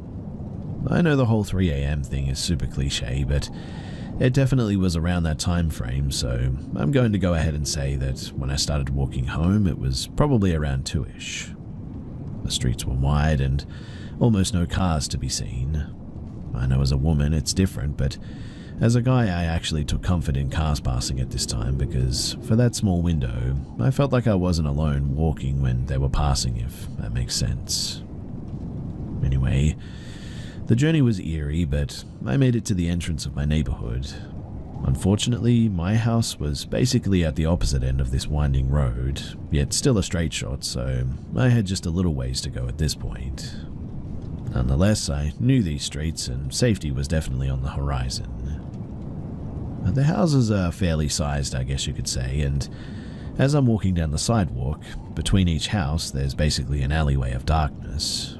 In the day, it would be a walking path, perhaps to the backyards with, electric meters on the walls of the houses and AC units and all that. But at night, these alleys are pretty much pitch black when you look far enough. Now, as I'm walking down the sidewalk, I can't help but glare in between each house and start getting in my head and tripping myself out from my imagination. I try to slow down my roll mentally since I'm alone and stay en route. No cars have passed in a while, thus no comfort. I continue like this down the street until my house is finally in sight down the way. Obviously, I felt a little bit better with my destination now in view. Then a car comes north from the direction of my house, and I'm on the right-hand sidewalk with the road to my left, so I thought, sweet, another human to see me home, be it for just a moment. It was then when this car passed me, and after the flash of the lights, that I saw what I saw. Already looking towards the street, after the car passed on my left, something grabbed my attention in the corner of my eye, crossing the street towards me. The street lights were those yellowish ones, so the street was lit just enough for me to see it. And at first, honestly, I thought it was a dog, so I glanced directly at it.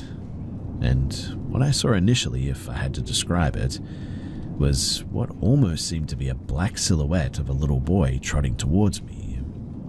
I don't know if you've ever seen those typical little statues of toddlers, like in a garden section of a store, curly hair and all in a swing or whatnot. But if I had to describe the black silhouette, it resembled that of a little boy, I guess. I'm an avid gamer, so I guess I would assume that I know when to lock it in, but when this thing caught my eye with a raised brow after the car passed it, was when I did a double take to confirm what I had just seen, and I completely lost it. I remember turning directly towards it, after the glare of the headlights, after any factor that I could have blamed it on passed, for but just a second or two, enough for me to analyze it.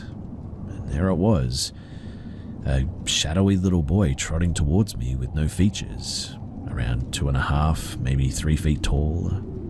The moment, and I mean the moment that I consciously accepted that this was happening, I literally gasped, already turning my body, and yelled as I took off full sprint towards my house. I kid you not too, it felt like I was passing a house every 2 strides, never ran so quickly in my life. And as I'm running, trying to collect myself, I literally reminded myself of what had just happened, and it was like I put on the turbos. I genuinely felt like it was right behind me up until this point. I was already running as fast as I could, but my survival instinct said otherwise. I never looked back once, and I ran all the way to my house, and thank God that they left the front door open for me. I literally slammed the door behind me, and there was my dad and brother, still awake, reclined, and watching TV. I'll be 29 this August, but I remember this night vividly, and it still gives me chills when I recall this moment. I've never really shared this with, well, pretty much anyone, and you're free to believe it or not if you want. Regardless, it's still somewhat of a relief that I can finally get this off my chest. I appreciate you if you've taken the time to hear this out, and I would be happy to answer any questions in the comments below if you have any.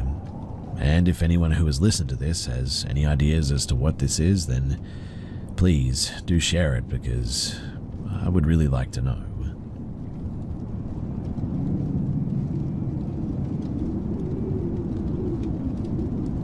So growing up, there was this little red shack in the woods behind my friend's house, about a mile down from my childhood home. It was really small, like the size of a garden tool shed or an outhouse maybe. The neighborhood kids, they would tell my brother and I that there was a strange hermit who lived there, who ate snakes and skunks, and we thought that they were just being kids telling scary stories. Well, just recently at Easter dinner, I was telling my parents about the hermit guy story, that my boyfriend and I went to look for this shack again and couldn't find it. I thought that maybe I'd imagined seeing it as a kid, but apparently it was real, and my parents, they knew this guy. He used to be well known and respected in the community, and was very successful at one point, until something happened. My dad said that one time while my dad, was slowly driving around the potholes on our road, this man ran out of the woods and jumped into the bed of his truck and ducked down, and my dad really didn't know what to do, so he just kept driving. After a few miles down the road, the man jumped out of the bed of the truck and went, well, wherever he went. This was how he got around town apparently, forced hitchhiking or whatever, and did this to people a lot. Then my mum said that when she worked at the grocery store many years ago, he would come in and buy raw hamburger and a bag of sugar, sit outside of the store, mix it together, and eat it. There are a few other things that they said that I forgot, but what had happened was this guy's mother died apparently. He found her and couldn't accept her death, so he had kept her body in the house for a few months. It deeply affected his mental health, seeing her body decay like that, and he went from very successful to living in a shack in the woods. As far as I know, he wasn't violent or dangerous, just very unpredictable and unstable in a sort of non-dangerous way, I guess. He eventually ended up in a care home where he passed away within the last couple of years. I do hope that this hermit guy ended up in heaven. I heard that he was a really nice guy before his life went downhill, and while his behavior was very unsettling, I don't think he ever hurt anybody, and didn't deserve to have the second half of his life end the way that it did. One thing that I question now, though, is, are the stories that those kids were telling, are they true?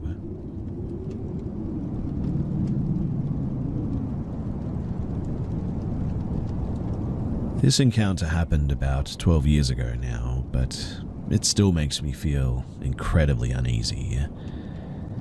At the time, I lived in our family home with my parents and two brothers. I had a lot of very strange and unexplainable things happen in this house, but this was by far the strangest. The house, it was a 3-story, and the attic had been converted into my brother's bedroom. I came out of the bathroom on the 2nd floor to see a figure sort of rush past and run up the stairs to the attic. On the way, we had some boxes stacked up that had been knocked over in the rush. I walked straight to the boxes to stack them back up again, and as I did, I looked up the attic stairs to find someone stood there. The staircase was dark, but I could clearly see one of my brothers stood a few steps up there. At the time, my brothers looked very similar, same hairstyle, same build, same height even, so it was really hard to determine which one of them that it was, but for a few seconds we just sort of stood there and stared at each other in silence. Before my eyes could adjust to the dark to see who it was, he ran further up the stairs and into the bedroom. I heard his feet hitting the ground all the way upstairs, which made me feel uneasy as they didn't sound familiar, I guess. My brothers both have very heavy, distinct footsteps, so I could always tell who was coming before even seeing them. I didn't really question what had happened, but something just didn't really feel right, I guess. I had this chill running through me and a sinking feeling in my stomach. In any case, I made my way downstairs, and all I could think of was, which one of them is wearing blue jeans and a white t-shirt today, as that is distinctively what I saw him wearing. I got downstairs and peered into the kitchen, and when I did, my stomach completely dropped, because our entire household was in the kitchen. Both of my brothers were there, both wearing shorts and colourful t-shirts. There was nobody else in the house too, so who the heck was that? It's not just the fact that I saw someone, but I heard them too. I can't describe it, but I literally felt their presence, and why did it look like my siblings? Why did it stop to stare at me and then just run away like that? Did it want me to follow it? And what would have happened if I did?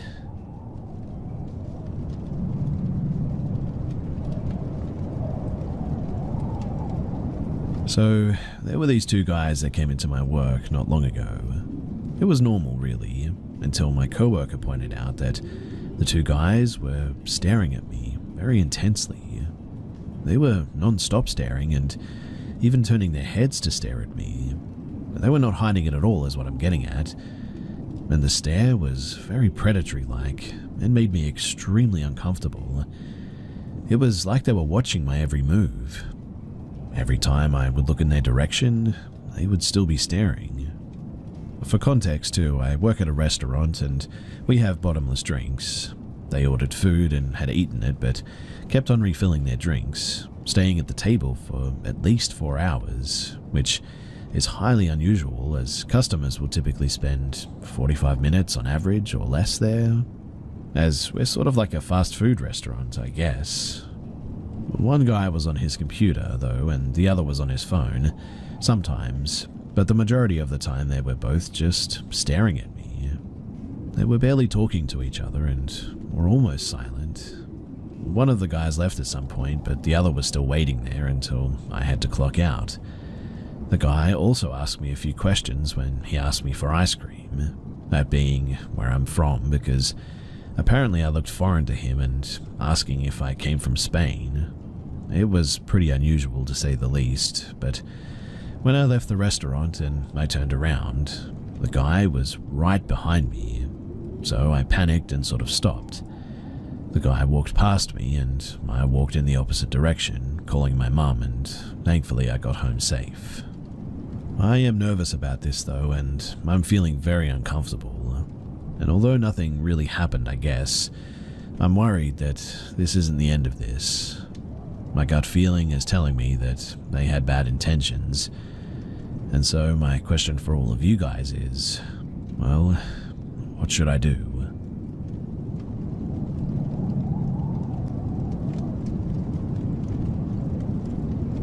I was up at 3:50 a.m. this morning on my phone, and I decided to put it down and go to sleep eventually.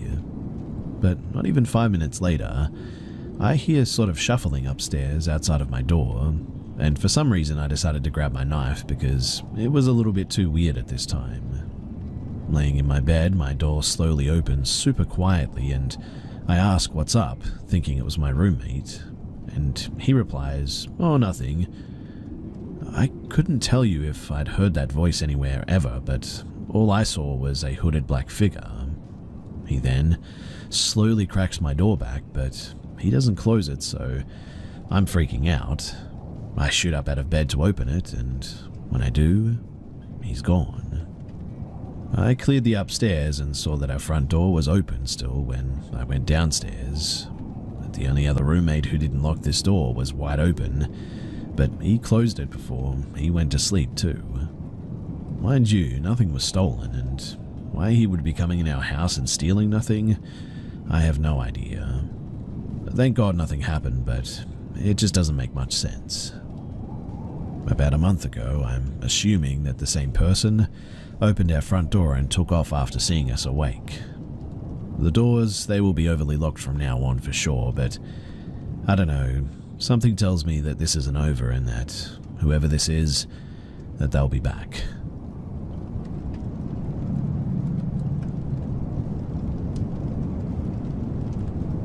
This was about 5 years ago, and it still creeps me out. I'm a female and was 18 at the time. I'm now 23, and I was walking home from work at the local pizza joint and took my usual route home.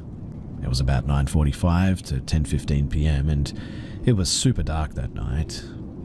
As I'm getting about 100 yards away from the street that I live on, a white van turns onto the street suddenly.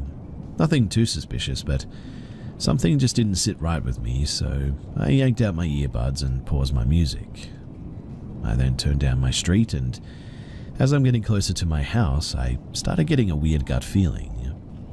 I look up from my phone as I was about to text my roommate, who was out of town at the time, that I was almost home, about 15 yards or so at this point. And as I look up, I notice the white van sitting in front of my house, and the man inside is just sort of staring at me, the yellow car light shining on his face. He had brown hair, glasses, and facial hair. His van lights, they were off, but his car was running. I stopped and put my back to a tree in my neighbor's yard and just sort of stood there, maintaining eye contact with this man.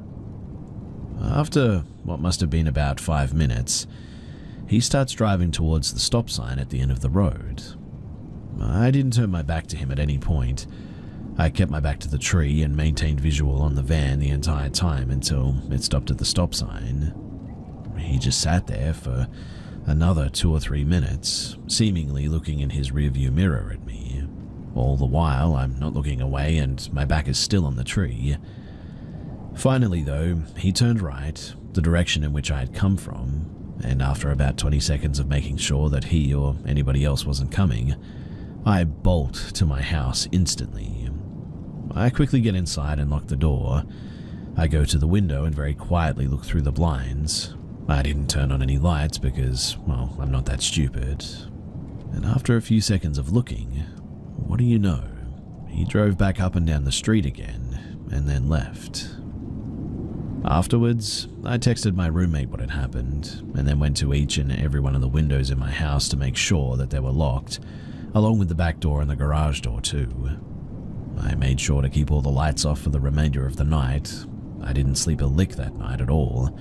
I was so paranoid at every sound or movement. And after that, I never did walk home ever again.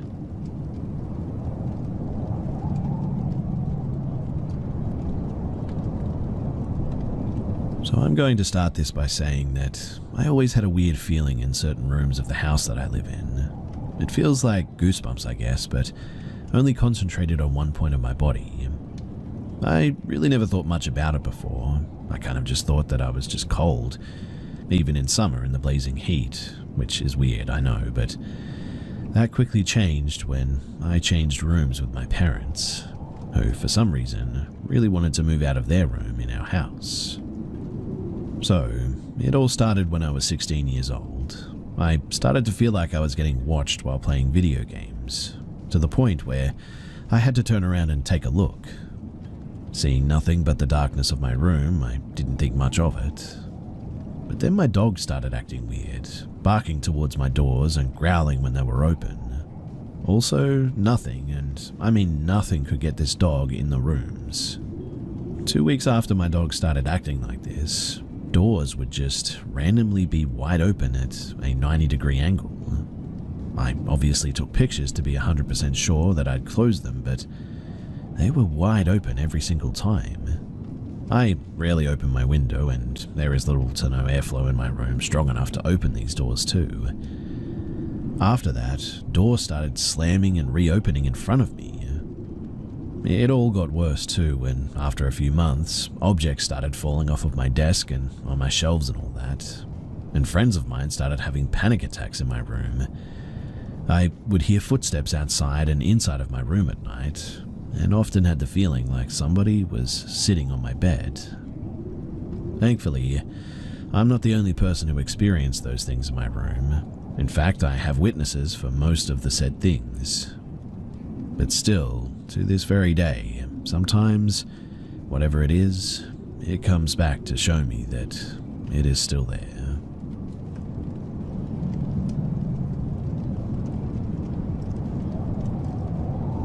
I'd first moved to Portland from Minneapolis in November of 2022, and this instance happened late winter, early spring of 2023.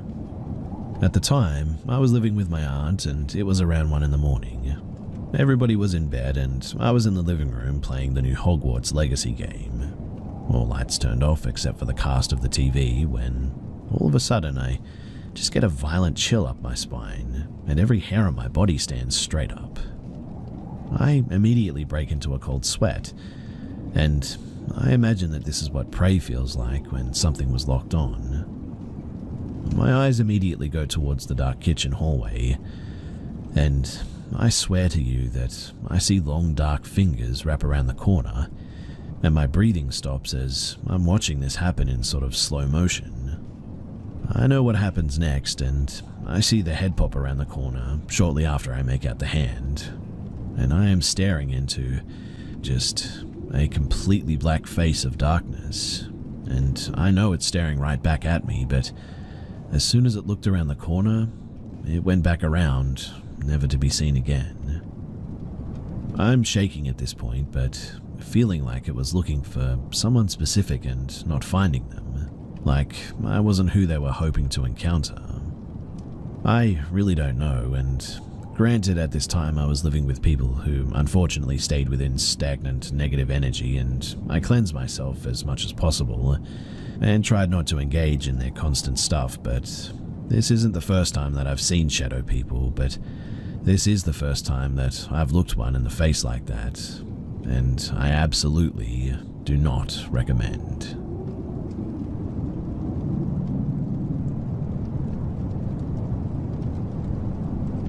So around 2007 to 2008, placing me around 5 years old, possibly 6, I was still in one of those transforming cribs, with a portion that could drop down and turn it into a toddler bed. This left the bed rather high off the floor, and at the time I lived in southern Arizona. Now, late in the night, or very early stages of the morning, one night, at around midnight to 3 o'clock, I was awoken by something grabbing at my ankle, feeling long sharp nails sort of digging in.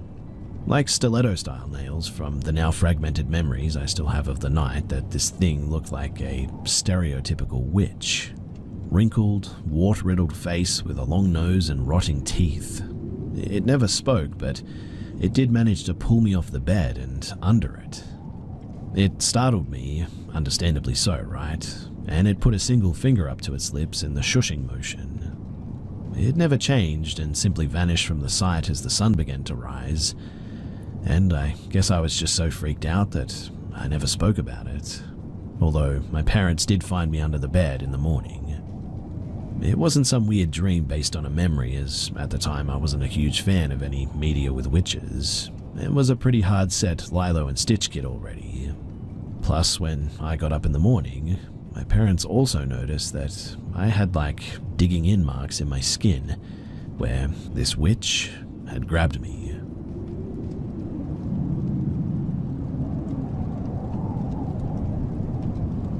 So, I've had many encounters throughout my life living by a graveyard. Literally, right on the other side of the property line is a graveyard. We've had spirits come in all the time, and once I watched them touch one of my dogs when the dog wasn't expecting it, freaking out.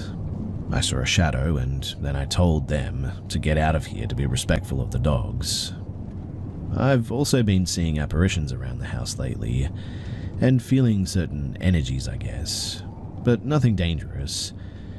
But we do have something that loves the dogs, and also is a bit of a prankster. Well, tonight I get home from the bar a lot earlier than usual. I go grab my pup to get her into the room.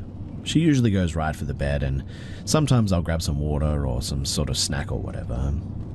I went to go and get a drink, and that was when I heard her growl. I felt someone in here when I got in, but I figured they'd get the hint to leave us because I don't give the most welcoming presence, I guess you could say. But my poor pup was so scared of this thing that they busted a window out of my hallway door and ran into the back room. Now, she knows she's in trouble for the window, and I know she scared herself a bit with that, but she was too scared to go back into that room, and I have never heard her growl like that either. And so, what type of protections can we put up around the yard to ward off any of these spirits?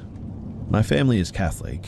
I'm a recovering Catholic, aka non-practicing, so they do their stuff, but I genuinely think that we need more. I don't want these things on my property scaring everything, especially the animals. Every single animal that we have is a rescue one and has come out of some pretty rough situations, and we're trying to lessen the stress, not make it worse.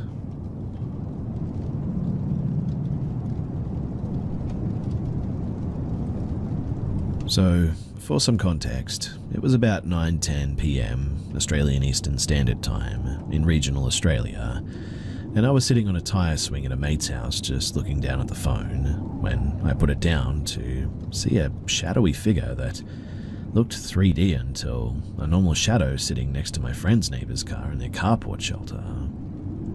They were about twice the height of the car and completely pitch black. They had sort of Arby's mitten man sort of hands with two big fat arms and a skinny body. The head looked very round on the top and slimmed down at the mouth. The lights, they turned off, and I instantly went into fight or flight mode and ran back to their patio where I was completely out of breath and just sort of rattled down to my core.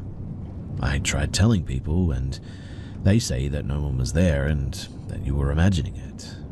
Mind you, I am mentally stable with no noticeable symptoms of anything in the schizophrenic disorders umbrella, and take no medication that led to hallucinations or anything. I'm an Aboriginal man, and shadow people in our culture are evil spirits who have come to kill you, because in the past it goes that they had fights with their ancestors, and they see you as the person to carry out all this legacy stuff on, so they try to harm you.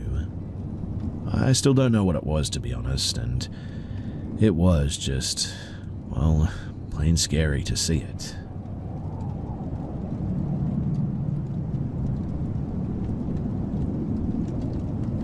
I moved in with my sister and her ex in a little renovated garage unit made into a living room or kitchen area, a one bed and bath in Berea, Kentucky.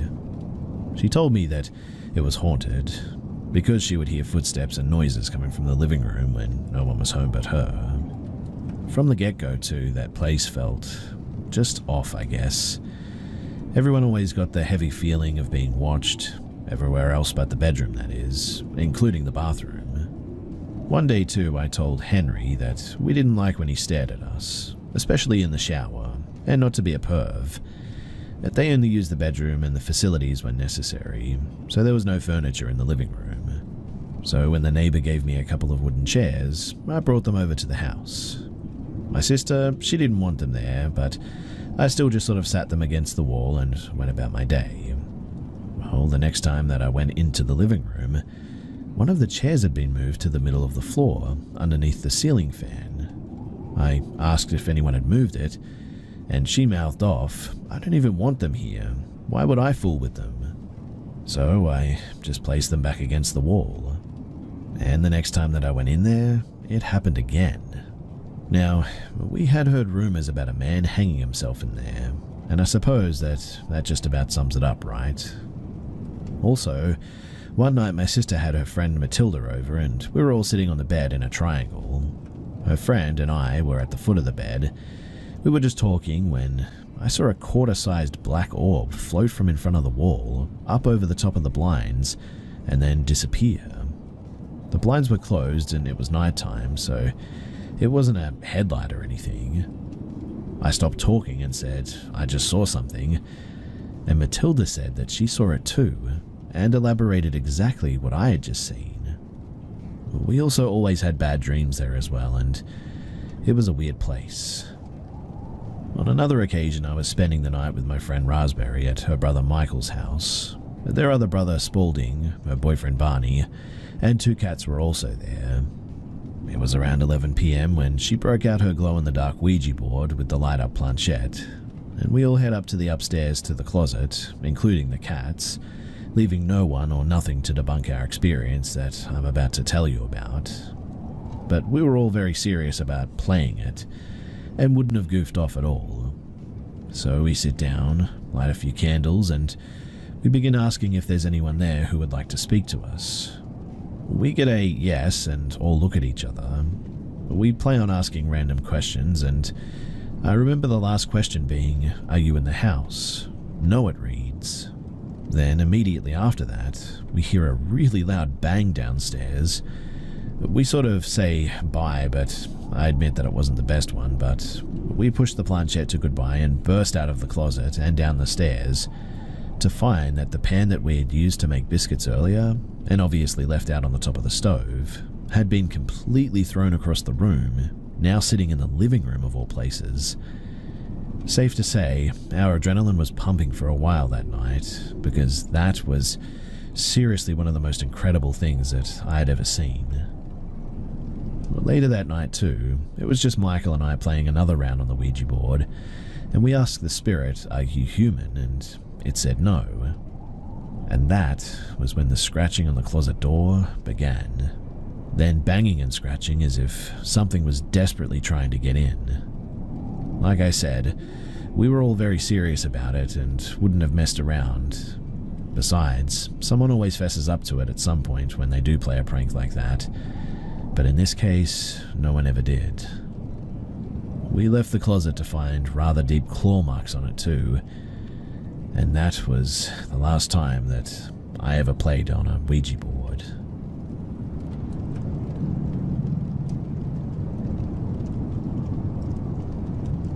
This morning, I woke up as I normally did at around 6 a.m.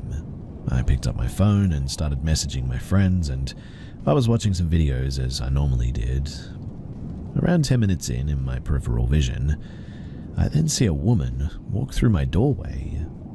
At first I didn't bat an eye.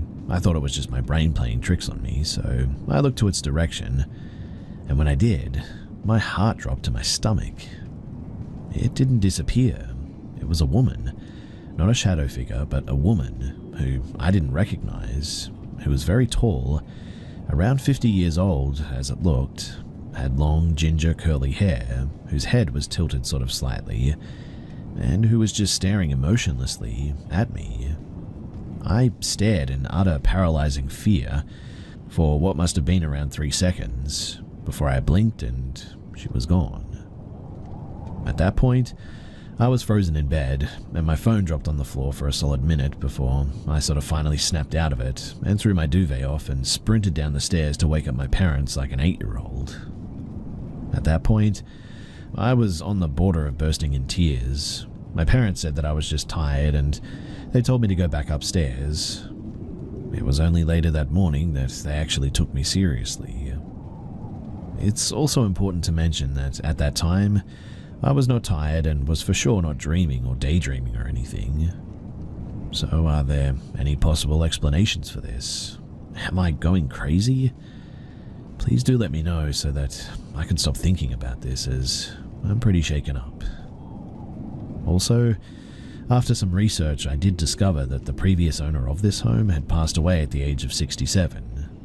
And it turns out that the woman was quite tall, had long ginger curly hair, and stayed in this home for 24 years. The images that I saw of this woman, they pretty much matched perfectly with what I remember seeing. What really creeps me out though about this is that what I saw was a full human, not any sort of ghostly or shadowy figure.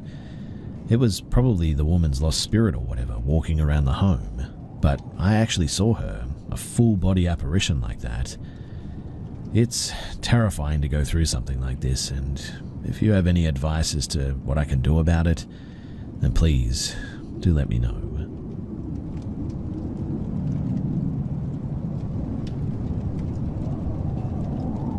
This happened in 2019. I was 25 at the time. I was living with my parents, sister, and my partner, as we were saving up to buy a house at this point.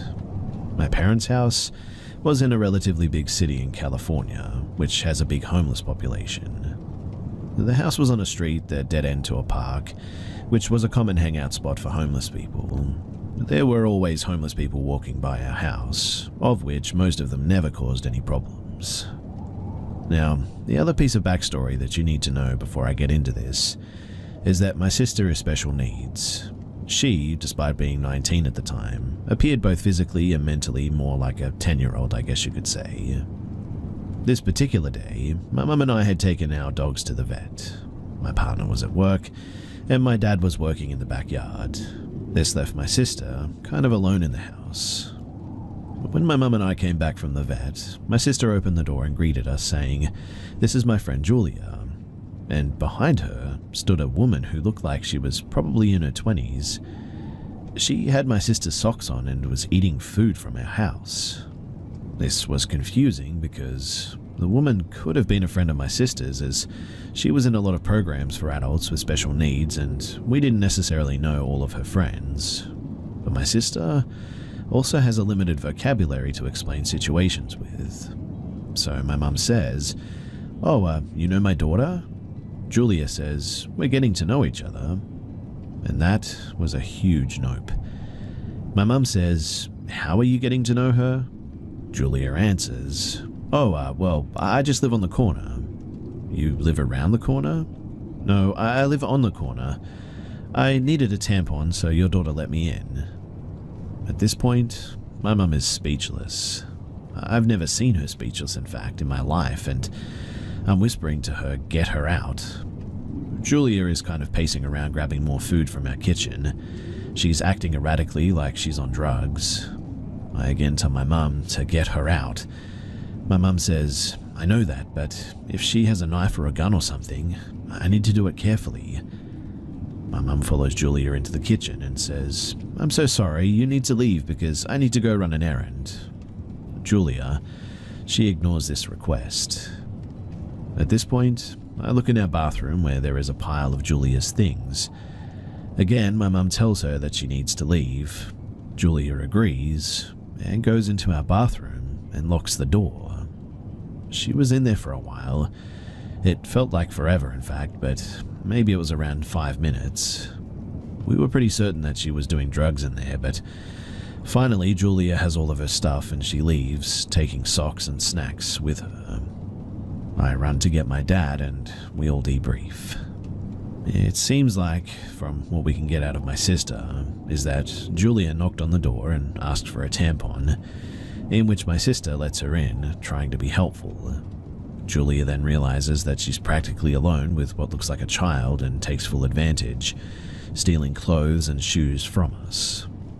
We have a serious talk with my sister and tell her that she can never open doors for strangers like that ever again.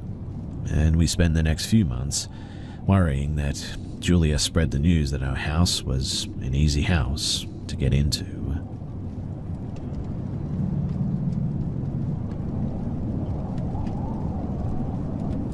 This happened in northwest Houston. I've never really spoken about this one, as much as I had a much more frightening experience that takes precedence in my memory. But this one, it is weird enough to ask you guys what happened. So, I've only had one other paranormal experience, and after doing some research, I believe it was demonic. Well, there was another experience around the same time, within a few months of each other, and no paranormal experiences before or after these two, where me and my middle school friend were having a sleepover. We got a craving for snacks and decided to walk to the closest gas station. The walk was about 1.5 miles and included a walk through the woods behind our neighborhood. We cut across the creek and turned right, which led to a road, but the road was at least 3/4 of a mile away with dense woods on both sides of us. As we're walking, we were about 1/4 of a mile into this long stretch of woods.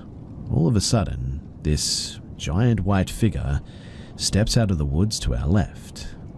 We both freeze in our tracks without saying a word, confirming that we both saw it, and it stopped and stared right at us.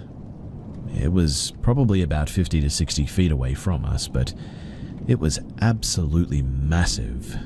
So it seemed a bit closer than that, I suppose, but I got instantly flooded with chills, and we both turned around and started sprinting back to where we crossed the creek, repeatedly saying, "What was that?" We never looked back out of pure fear, and all we could seemingly do was just, well, run. Whatever it was, though, it was built like a human, I guess, standing on 2 legs and had distinct yellowish eyes.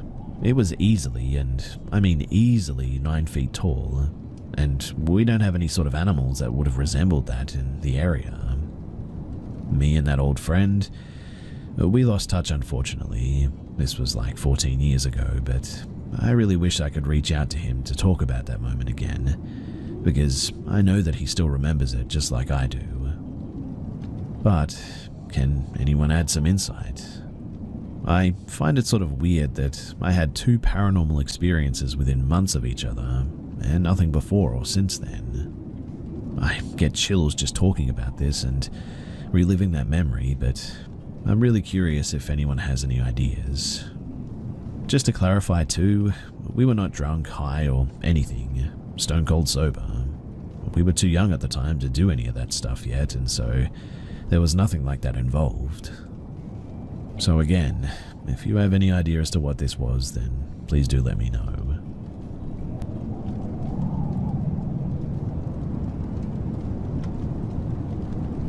So my dad once told me that coming home from grocery shopping with my grandma at the time left him with an eerie feeling one day. He was around 16 to 17 at the time and was walking home with my grandma after groceries. Mind you, the store that they went to was down the street and had been around until last year, until it burned down, so it was like a 3 to 5 minute walk home. Once they got home, they noticed that the front door was open. My grandma got scared by that and decided to tell the neighbor to come and inspect the inside of the home for any stolen items or anybody in there, obviously. The neighbor's boyfriend and my dad, they went inside and nothing was stolen. But the fridge was wide open though, with food on the table. The TV was not stolen, but tampered with as the wires were all sort of unplugged. My dad continued to check all the rooms before getting to his, and when entering, he noticed no changes except for his bed, stating that he saw 4 figures made out of tinfoil placed on his bed. Considering that he was around an older teen, this made him feel really unsettled. His younger sibling was 15 and was not known to enjoy toys of such, and his other siblings, the oldest around 22 or 23, was already in college. I don't know why, but my dad never told my grandma of what he found in my room or my neighbor's boyfriend, so when they went outside to inform my grandma everything was okay, nothing else really happened until, well, later that night. My grandparents' house, now, is divided into 2 as it's a huge property, but at that time it wasn't. My grandpa and uncle were now home from school and work. My grandma finished cooking dinner, and all of them ate together, finished, and then ordered my dad to take out the trash. My dad followed and grabbed whatever trash needed to be taken out and went outside. Now, the house has a really long car driveway that almost makes as a hallway on the side of my grandparents' house to now the second house. But again, at the time, there was no second house, so my dad went down that hallway, and once he got closer to the back gate, he froze. What he saw was a man, particularly shorter than any average height, with pale skin, almost albino, that's what my dad said anyway, staring at him as he sat on the gate with a huge smile on his face. My dad made no attempt to get into contact with the man. No one faces in return or words or anything, and just sort of watched him. He said that he stared and smiled for a good second until waving at him and jumping off the gate, leaving his property. My dad doesn't know if this was the man who tampered with the house or some random trying to scare him, etc. All he knows is that it scared him half to death upon seeing him. Now, when I was 8 to 10, I was playing outside of my grandparents' house with my cousin, who now lived in the back house. My grandparents' house is elevated, and so are all the ones on that street. They all have stairs that lead up to the house, and I was on the top of the stairs, the porch area, and my cousin was on the bottom on the front yard. We played catch back and forth from these positions. Sometimes soccer as well, as we would use the front house door as a goal line. We often switched who would be on the porch and who was on the floor and all that, and I was on the porch when I threw the ball at him and noticed a man in the house across the street staring at me, smiling at me. I thought that was a bit weird, but I didn't think much of it as my grandparents knew everyone in the neighborhood, so I thought that it must have been a family friend or something. I continued playing and didn't tell my cousin, but the man just kept staring at me. I started feeling uncomfortable as I felt like he was looking right at me, not around me, but directly at me. What made it worse too was that he was looking at me from the attic window of the house. I felt sort of disturbed by his smile and just how large he seemed to me. I told my cousin to switch, and he did. He didn't seem to notice the man. We switched back, and this continued on, and so did the man.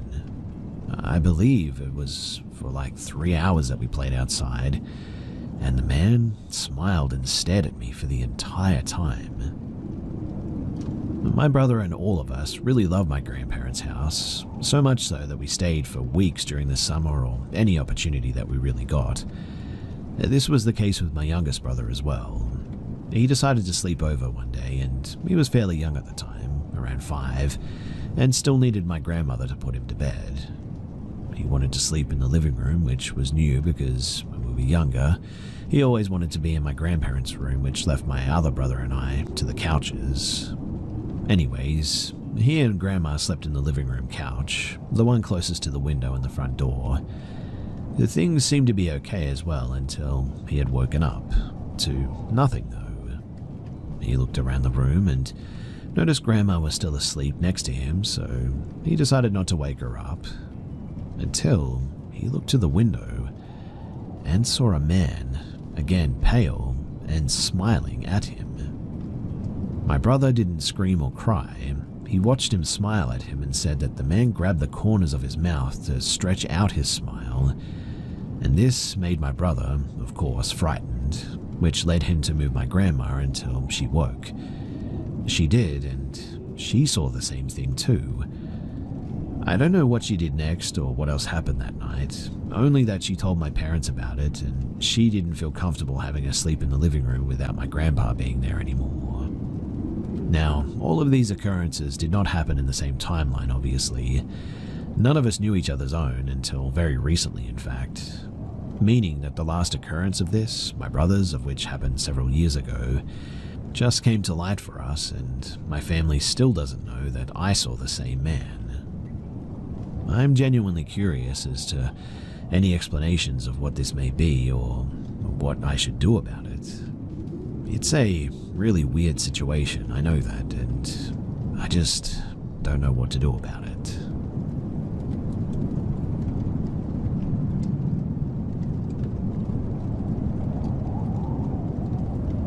This happened in my early 20s, and to this day I still cannot fully explain it.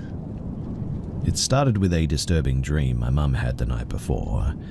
Her boyfriend at the time, who worked as a security guard at the local hospital, shared what happened the next morning, and genuinely it left us both pretty shaken.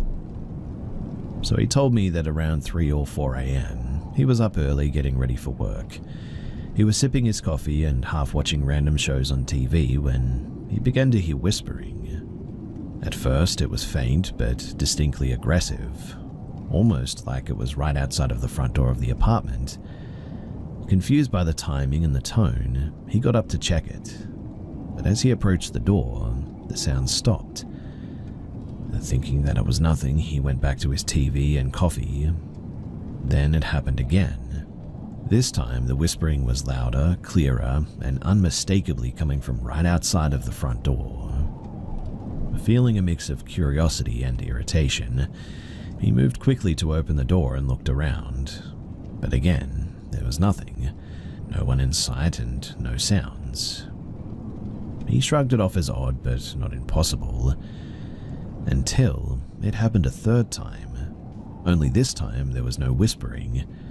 Instead, he heard a deep guttural man's voice almost yelling, and it was coming from my mother's room. Panicked, he ran to her room and swung the door open. My mum was laying in bed, speaking in a man's voice that he couldn't recognize. The words were garbled and unintelligible, but the tone was dark and commanding.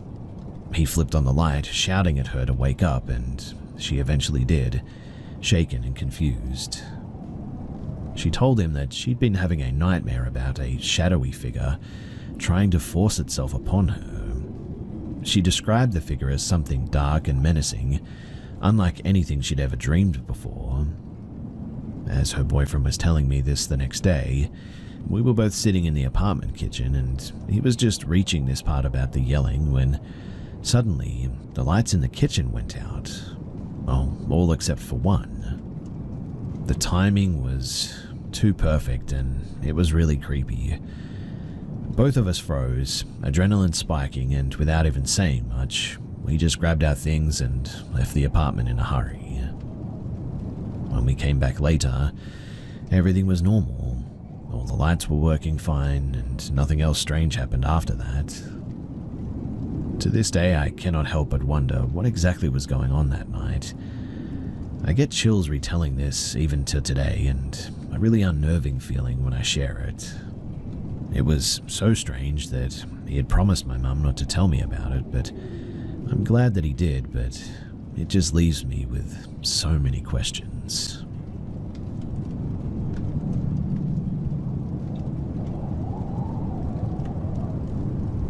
I've always believed that my parents' house was haunted. I was born and raised in that house, and from ages 4 to 6, I saw some things that I still don't believe. Unfortunately, my parents saw or heard them too. That's not what this story is about though, but that's just a little bit of context. We moved into a new house the year that I turned 6. My parents hoped that nothing would haunt it, but I always had these weird feelings about it. This one room, we call it the orange room, due to the bright orange carpet that it had when we moved in, was sort of an in-between room, I guess. It sat directly in the middle of the house and acted as a sort of secondary living room. This room connected the main living room, the kitchen, and the bedrooms together, so you had to walk through it to go anywhere in the house. And I absolutely hated it. Something about that room just always felt so off. The first few years that we lived there, nothing ever really happened though. My consistent and repetitive nightmares from my old house, also another story for another time, they had stopped. I thought that maybe nothing would be wrong with this place, until one night. This new house sat on old train tracks. The tracks were pulled up and turned into a road, but the old wood still was used in some of the construction of the new housing. I didn't know this at the time, but I was about 9 when I started to hear it. The train whistle. I was sitting in the orange living room playing with Legos. I looked outside of the large bay windows and saw nothing, no one. We no longer have any trains running anywhere within a 50-mile radius of the house. But I would ask my mother about it, and she'd just say that I probably just heard a truck horn. The thing is that I was pretty obsessed with trains at the time, and I knew the difference between a train's whistle and a truck's horn, and this was definitely a train.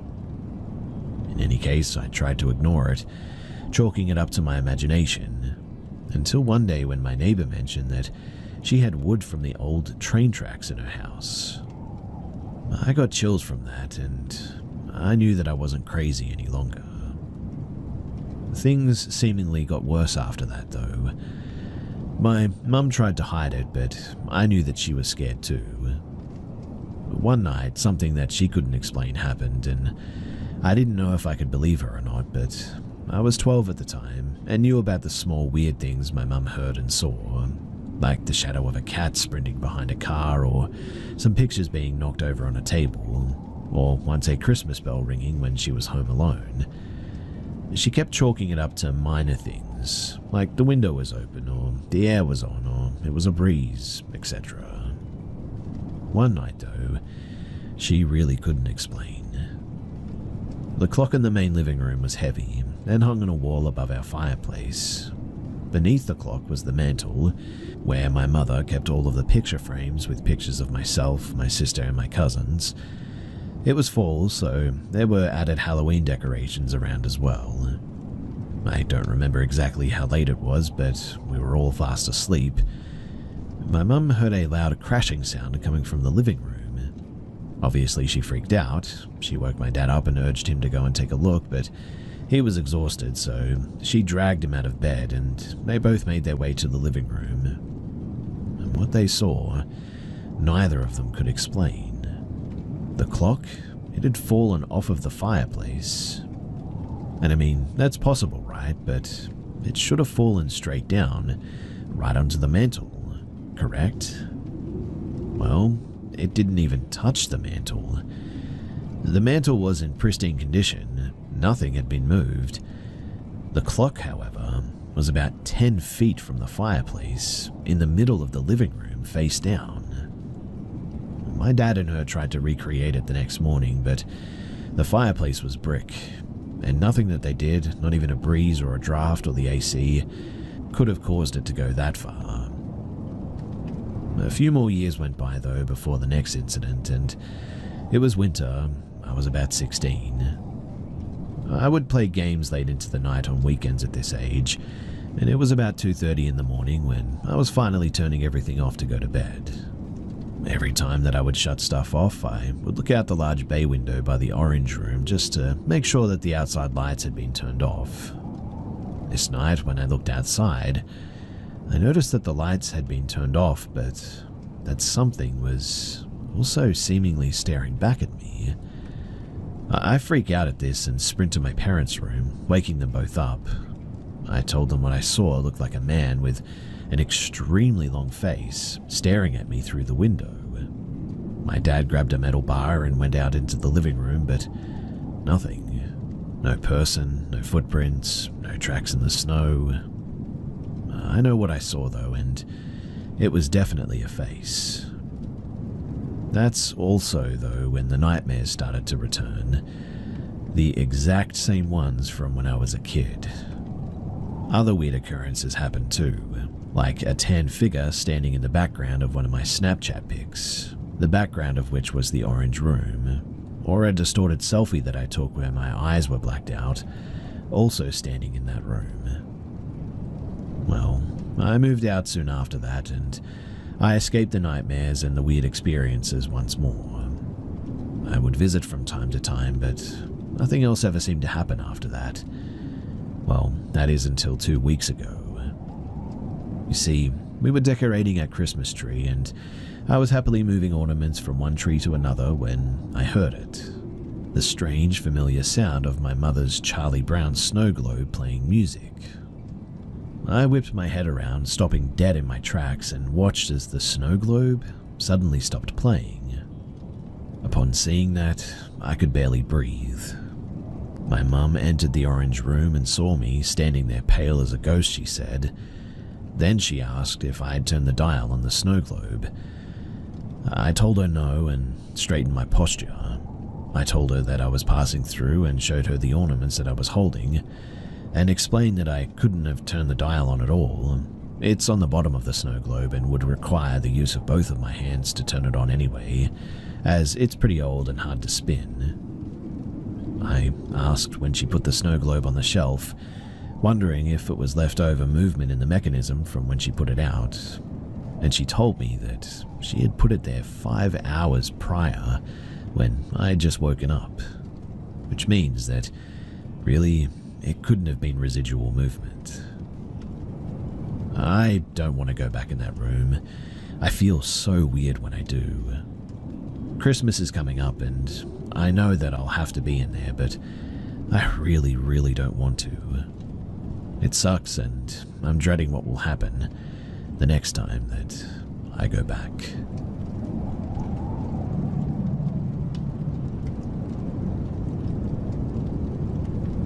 I moved to Georgia when I was 13 years old, into a fairly nice neighborhood after my dad got a promotion. I mention this because it's not typical that paranormal experiences occur with relatively new homes. It was maybe a 10-year-old house, no deaths in the house, and we got the house from a nice young family looking for a larger home. I always lived in a warm, cozy, and inviting home growing up, but this one, though, felt immediately unsettling. My parents' room was downstairs, along with everything that you'd find on the main level of a home. Upstairs was just the guest bedrooms and an entertainment room or office. One of the upstairs rooms is where I slept, though. Downstairs always had calm and nice energy where I always felt secure, regardless of if I was home alone or not as well. Upstairs, though, was a completely different story. I would feel cold randomly, like an uneasy energy was around me. I'd swear that I saw shadows too. But that was the extent of it for the first few months of being there. We only lived there 6 months before moving to a home across the street, so this was a quick moment in my life, but the last 3 months of living in that house, I would wake up feeling like I just wasn't alone, like I was being watched. I was unwelcome up there, and it wasn't just the creepy feeling from before, but this was one more alarming. I'd have doors open at night too, lights be turned on, and the most unexplainable thing was my TV in my room would not only turn on, but would be set to a channel that I'd never watched, and be set at full blast volume too. My parents would yell at me for waking them up with the TV, and I'd always tell them that it wasn't me. They genuinely thought that I was lying and was staying awake at night, but while I lived there, I was always unhappy, sad, and felt alone as well. I blamed it on moving across the country as a kid during a tough part of life for a child. I started thinking that I was crazy, in fact. Then we got the opportunity to move to a home directly across the street at the original home my parents wanted. We moved out and into the new home, and immediately, everything was just drastically better. No negativity, no fear, calm and happy vibes, no experiences. And it remained this way until I moved out as a young adult, and eventually my folks moved as well. We met the young family who sold us the original home accidentally about a year after we moved out, and they learned that we'd left. They told my mother that they were convinced the home was haunted and even felt bad for not saying anything. They told us that items would be moved, electronics would turn on, and they always felt uneasy. My dad never believed it, but my mum did from that day on, and I was thankful for that. I always have been pretty skeptical myself, but I've gone down a bit of a rabbit hole of the paranormal activity lately, and I keep thinking back to my own experiences. My parents sold that house to a Chinese businessman who would only stay in the house a few times a year for business. The rest of the time, it just sat there empty. I'd look from the window of my new home to the window of my old room, and I know that this is going to sound weird, but the house just seemed dark and happy that nobody was there. I want to hear what others have to say, though. I never experienced anything else besides this. The neighborhood was built on top of an old horse farm, and possibly before that a plantation as well. Maybe the home was built on top of a gravesite? I have no clue, to be honest, but I would genuinely love to hear what you guys think about this.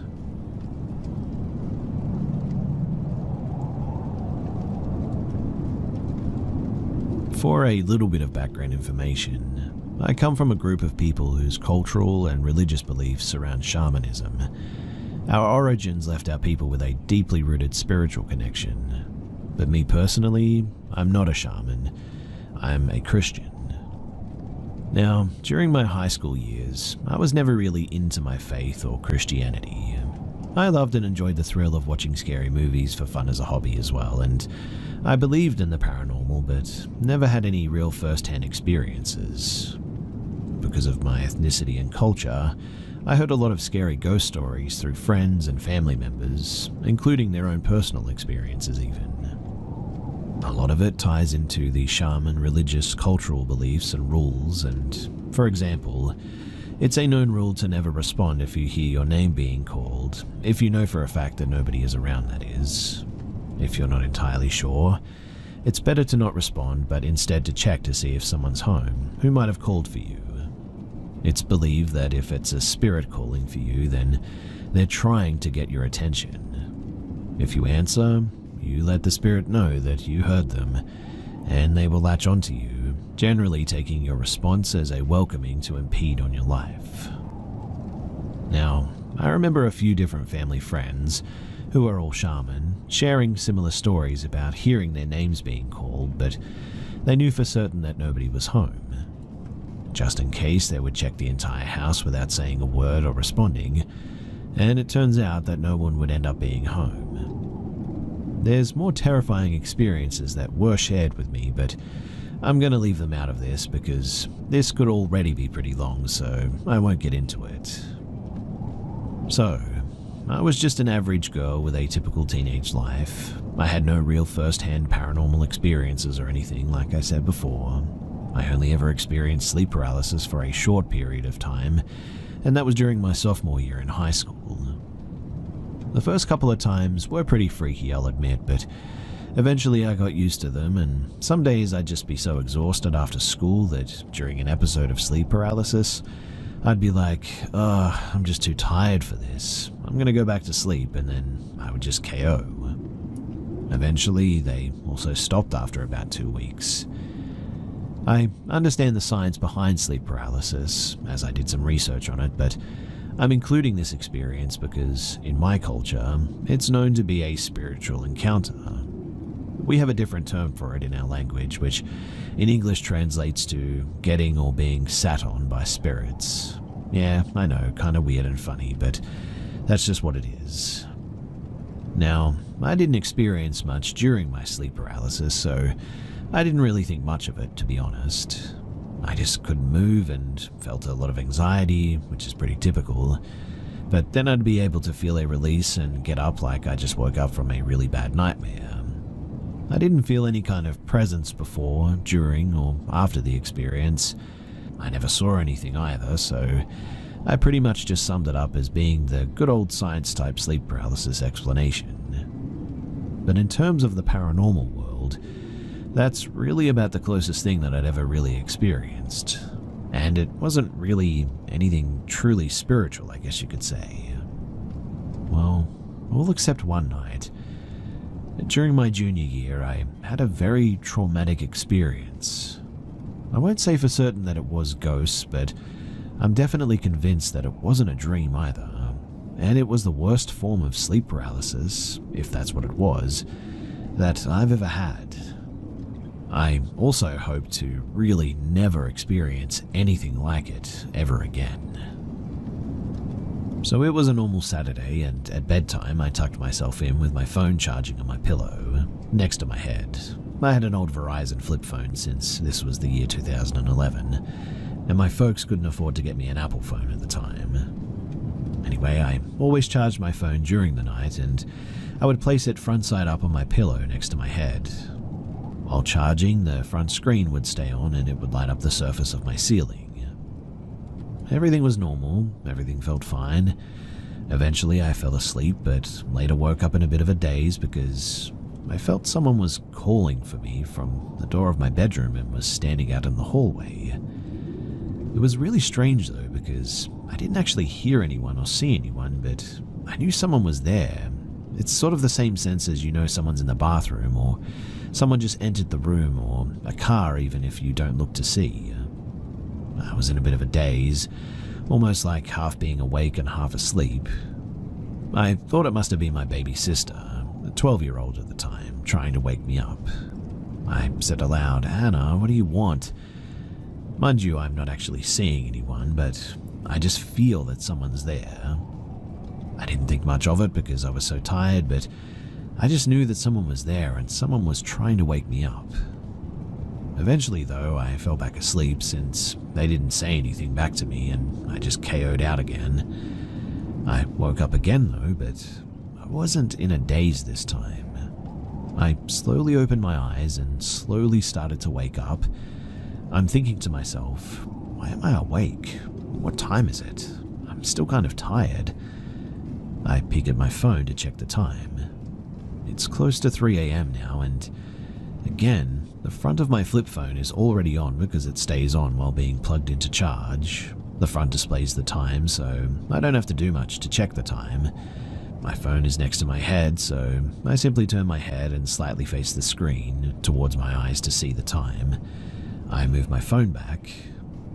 With every intention of just slowly drifting back to sleep, I'm just sort of looking up at the ceiling, and I see a light from my phone screen hitting the surface of the ceiling. This is normal because I charge my phone like this every night. When suddenly, after looking for, I would say no more than 3 seconds, I see a huge shadow move from the left side to the right side across the ceiling where the light was hitting. The best way that I can describe it is as if I were to take my hand and hover it over the front of my flip phone, maybe 4 to 5 inches away, and move my hand starting from one end and across to the other end of my phone, interrupting the light being casted onto the ceiling. This would create a similar effect to what I saw, except the shadow took up the whole entire space of the light, hitting the surface as it made its way over from one side to the other, left to right. I was sort of in disbelief. I was still pretty tired, so I doubted myself and what I just saw. I was thinking that I must just be seeing things because I'm tired, or maybe a bug or something went in front of the light. So I thought, I'll just keep my eyes open and keep looking, just to see. I was trying to verify that it was nothing and that I was just being crazy and I was tired. Well, 2 seconds later, I see a huge shadow moving across the ceiling where the light is hitting again. The first time was left to right, the second time it moved from right to left. And this is when I finally really woke up and my eyes widened. I was now not tired anymore. I was freaking out on the inside and terrified a bit, but I remained still because I had no idea what I just saw or what had just happened. I was frozen in fear and instantly closed my eyes out of fear. But things got worse. Suddenly, I felt the atmosphere of the room change. It's hard to describe, but it was like the gravity around me felt heavy. and it was thick like the humidity in Florida. It felt ominous. A second after the atmosphere changed, I experienced something similar to sleep paralysis where I couldn't move, but I didn't dare try to speak either. I was petrified. I quickly felt an ominous presence on my bedside. It had the same heavy feeling like when the atmosphere changed. It moved towards the foot of my bed and began to climb onto the bed. The first move that it made onto the bed as well, I could literally feel the area in which it climbed on. It felt like a 300-pound person was climbing onto the bed too. I felt each indent as it climbed closer to me and over my legs. I could feel the lower end of my body move and sink in towards where it was climbing each time. I felt the weight of it shifting my bed from right to left every time that it crawled closer to me. I was crying on the inside and suddenly it stopped, and I felt an incredibly heavy pressure weighing down on my chest. It was hard to breathe and I was crying and praying to God for help. Mind you, I was a high school girl who didn't take her faith seriously. I was really only a Christian by name. But after 2 or 3 minutes of praying and begging for help, everything just suddenly subsided, and I was released and able to move freely. I was extremely afraid though, in shock, and was just trying to process everything. I laid there for a minute until I gathered the courage to hop out of bed, and I literally ran out of my room, straight to my little sister's bed to sleep with her that night. I accidentally woke her up. She was confused and asked me why I was there. I told her that I was really scared, and she asked me what happened, but I didn't tell her. I was too afraid to speak about what had just happened. I couldn't sleep by myself or in my own room for a whole month after that too. I ended up sleeping in my sister's bedroom with her for about 4 to 5 weeks straight. I tried not to think about it, and I didn't want to think about it. I didn't want to remember it. But I think I eventually told my mum about it a couple of months later. But I never really shared this experience with anybody else because I thought, well, for one, people for sure probably wouldn't believe it, with the exception of other religiously spiritual people, I guess. And two, I genuinely hated talking or even thinking about it because it was so traumatic. This is the first scary paranormal experience that I have ever had, and I genuinely pray to God that it is my last. If anyone is curious as well, no, I did not become a real Christian or born-again Christian after this, surprisingly as that may seem. I also stopped sleeping with my phone screen face up. I would charge it and always turn it over, so no light would be hitting the surface of the ceiling any longer. I never experienced anything after that like that ever again. And as I said, the reason why I don't believe that it was sleep paralysis or why I was dreaming or anything is because I distinctly remember being awake before it happened.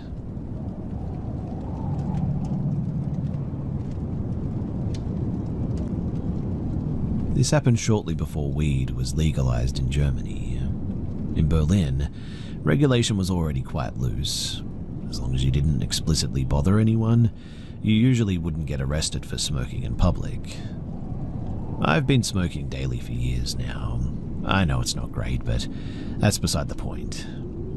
I usually function pretty well when I'm on it. However, I almost never smoke in public, partly to avoid trouble, but mostly because I enjoy the comfort of my own home.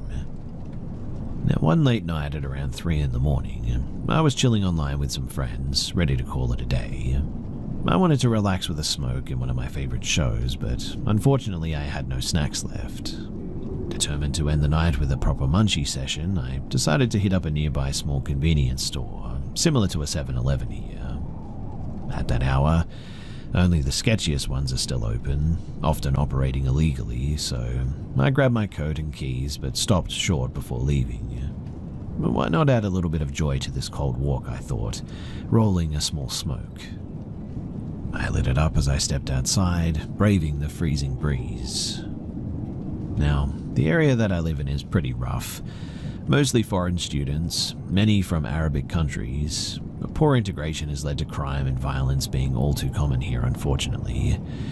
Even so, I was still in pretty good spirits though as I strolled toward the flickering neon sign of the convenience store. Just one more intersection to go, in fact.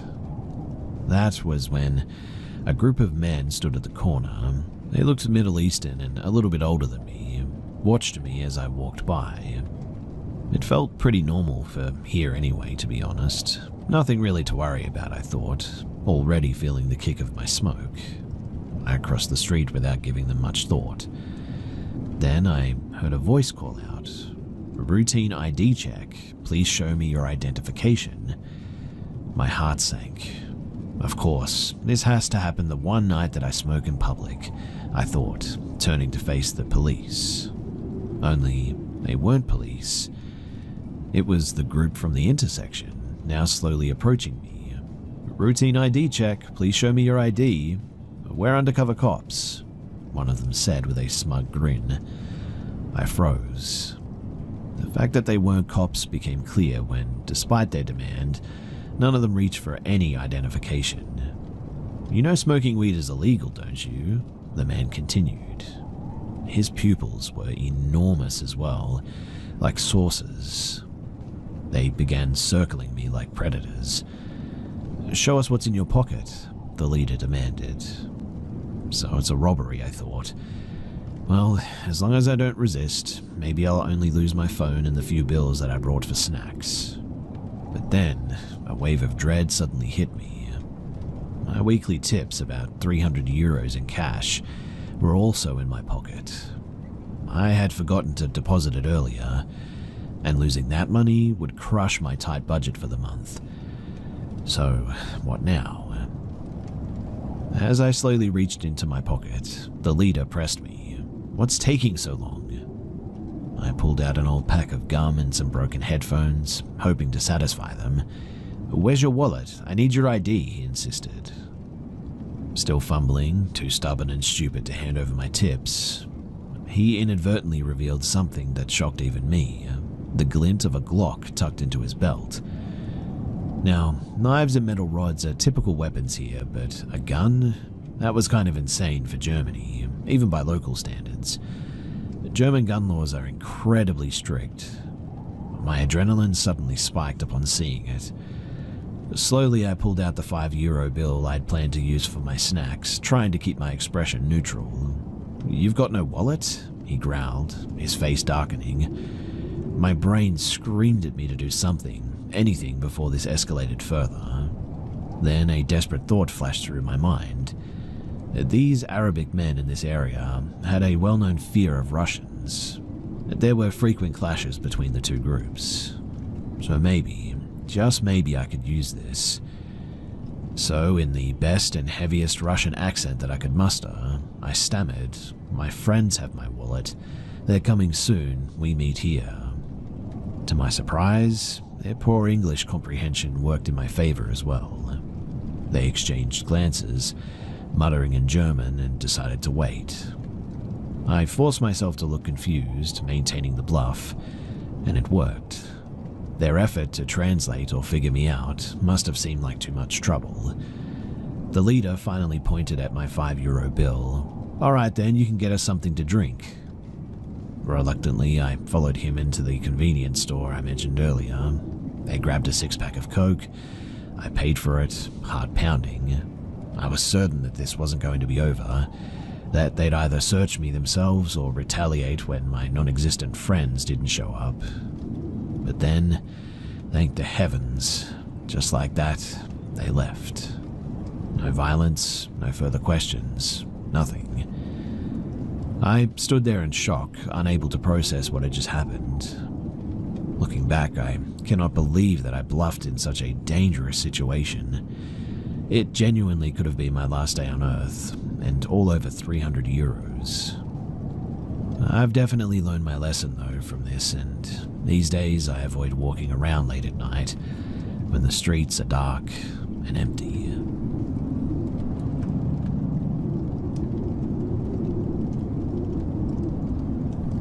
Back in 2005, I had an incredible experience that I would like to share.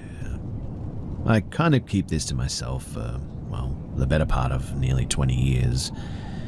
Pretty much because I'm just a normal dad with kids now and a career, and I don't want to, have any problems. But some things have happened when I was young that still stun me to this day, and this is certainly one of them. So, I attended a party in northern New South Wales, Australia, in the spring of 2005. These bush doofs were frequented by odd and usual people of different subcultures, but on this night, it was stranger than the usual ravers that I was used to. They were much more pleasant, much more friendly, I guess. At first, the party was relatively normal, like any other party of its type. Lots of electronic music, people dancing and enjoying the atmosphere. I was there with my girlfriend at the time, who was a bit of a free spirit and seemed to just know absolutely everyone at the party, which honestly wasn't unusual. She seemed to either develop instant chemistry with anyone or already just sort of knew people, and I never got to the bottom of that, but she and I mostly went our separate ways at parties like this and would just meet up randomly as the doof brought us back together. During the night at the party, I met a few interesting people though. This wasn't the first time that I'd met supernatural types or had strange experiences at a party like this, but it was the first time that it happened that I wasn't on drugs. The first one that I remember was a guy silently gesturing to me. I sort of didn't realize that he even was gesturing to me, so just sort of stared blankly until another guy grabbed me and he pointed to the ground where the dude was gesturing. As it turns out, the guy was trying to bring my attention to himself, seemingly manifesting a small energy orb, about the size of a marble at the tip of his fingertips, hovering about a few centimeters above the ground. It was translucent, almost like a bubble, but it was more dense and hovering perfectly still, and seemingly manifested by this guy. Or maybe he was just pointing at it. I'm not sure, but I know that I reacted with awe, as you would, right? And both guys were happy with my reaction. They sort of celebrated with each other and with me, without making many sounds. I continued to party. I mean, cool fun magic orb trick, right? Let's go. But the second one I met was when I was sitting by the open fire. She was sitting across from me, a pretty looking white woman with a short cropped brown haircut and a crochet beanie on her head. Relatively normal looking type of northern New South Wales raver, I guess. We caught each other's eyes and then suddenly I could hear her voice inside of my head. Well, not at first, but at first we had a brief conversation sort of telepathically without me realizing that it was even happening. I don't remember many of the talking points, but it was probably me thinking about how cute she was and her replying or whatever. When I first noticed it, she even laughed because I instantly rejected what was occurring and physically jumped a little bit. She must have reassured me pretty quickly because we sat there discussing something for a long time. Again, the words were taken from me, so I can't remember much of the discussion, but what happened next was pretty intense. She told me that she could do pretty much anything, and that I could as well while she was there. Pretty wild, right? Well, she evidenced it by reaching into the fire and picking up a handful, not a coal, but a handful of embers, and holding the fire in her hands. She did this with no pain, dropped it, or dismissed it, and then showed me no injury and told me to try. So I did, and it worked. She was, like the previous dudes, completely thrilled as well, and her joy actually was so palpable that it completely washed over me. It was, for a lack of a better way of saying it, an intensely euphoric feeling, paralyzing so, pure joy that just overwhelmed every one of my senses. And the next thing that I know, I'm being stirred awake by a random raver-looking dude, and it's dawn. I'm snuggled into a sleeping bag and under a tree, and I had the best night's sleep that I'd ever had. He gives me a small thimble full of hot brown liquid and gestures for me to drink it. He seems super awesome, so I do, and it tastes like, sort of like a coffee, but a bit different. Very pleasant, warming, and soothing. I get up and I notice that the party looks different. There are no cars around, nobody drinking, nobody passed out on the ground, nobody looking like post-doof regret partiers, just 20 or so very quiet, very peaceful people, and the DJ, and my girlfriend sitting with them on a rug as they cooked up a hot meal, some sort of stew or vegetable curry. So I walked over to her, but as I did, I noticed that more people were emerging seemingly from behind the trees in the forest that was surrounding the glade that the party was in. All of them were attractive, but not overwhelmingly so, I guess. Men, women, and children all emerged from behind the trees. I don't know how many, but the party picked back up and they basically just all started dancing with each other, being merry and all that. No talking though. Only me, my girlfriend, and the girl from the fire, who was now sitting next to my girlfriend, seemed to talk. I walked over to them and I must have had a look of shock or awe on my face or something, while both of them had a look of complete contentment and happiness, which definitely calmed me a bit. They gestured for me to sit down, so I did. They served me a bowl of food and I wolfed it down. Next thing that I know, I'm laying face down and completely incapacitated. All I remember now is feeling a mild static electricity in the back of my head. I eventually came to and sat up, and they asked if they could paint me, so I let them. They drew on me with dye or ink, and it was pleasant enough, I guess. Everyone was still having a good time, mind you, and it took what felt like maybe 15 minutes for them to finish. As soon as they did, the music stopped, people started retreating into the forest, their demeanor changed to almost hostile, and my girlfriend told me that we had to go. She almost dragged me out of the glade and down a small lane that quickly turned into the main road to the highway. Suddenly, all the hungover people and the cars were all visible again. We walked about a kilometer back to the main road and attempted to hitchhike to the nearest town, which took ages. Eventually, we finally got collected and I was able to look in the mirror, and they had painted me in the most incredible clown makeup that I'd ever seen. It was really impressive, to be honest, but I certainly felt like I'd been, I don't know, maybe mocked or maybe even laughed at, perhaps. Well, my girlfriend and I drifted apart not long after that, and as I said, this was a small part of a large series of events over a fairly long period, and my memory of the time isn't amazing for a number of reasons, but this night stuck out for obvious reasons.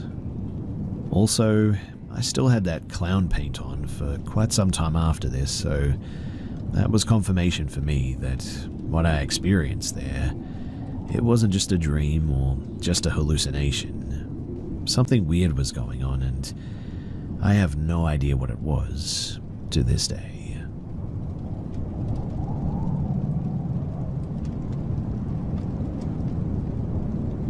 This happened to me a few years ago now. So I was working overnight at the time. I was sleeping during the day, and in the middle of one of these sleeps, I was startled awake because I saw a dark figure standing next to my bed. By dark, I mean more like it was hard to tell what it looked like, but besides human and standing, if that makes sense. But in my groggy state, I could tell that it was holding like a bucket, as if it was just about to go and dump it on me. And I sat up in a rage, swinging at it like, "No, you won't." Grappling with it was futile though, because it was over my bed, so it had the height advantage. And it easily dumped the entire contents of the bucket over my head. I was super annoyed and aggravated, but I realized that the figure was gone. But I was completely soaked. My blankets were soaked and my bed was soaked as well. As I sat there becoming more lucid, I grew more horrified about how weird this actually was.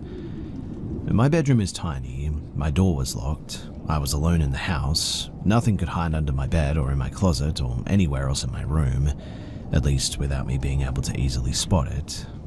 I was also able to wring easily a full bucket of water out of my blanket, and it was so soaked that I eventually gave up on falling back to sleep, put it in the dryer with my bedding to get all the water out, and just stayed up.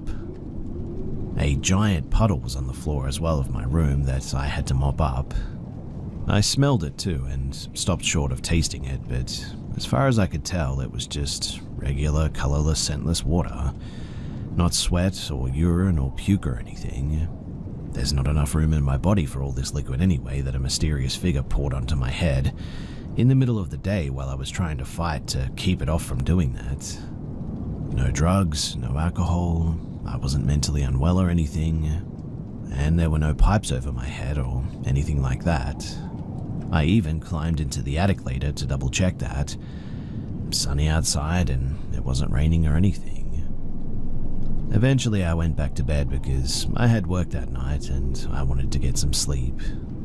I told a few of my closest friends and they were all like, "Wow, that's crazy, but I'm sure that there's some sort of an explanation for it." Well, several years later, I still sleep in the same room and I still cannot explain it.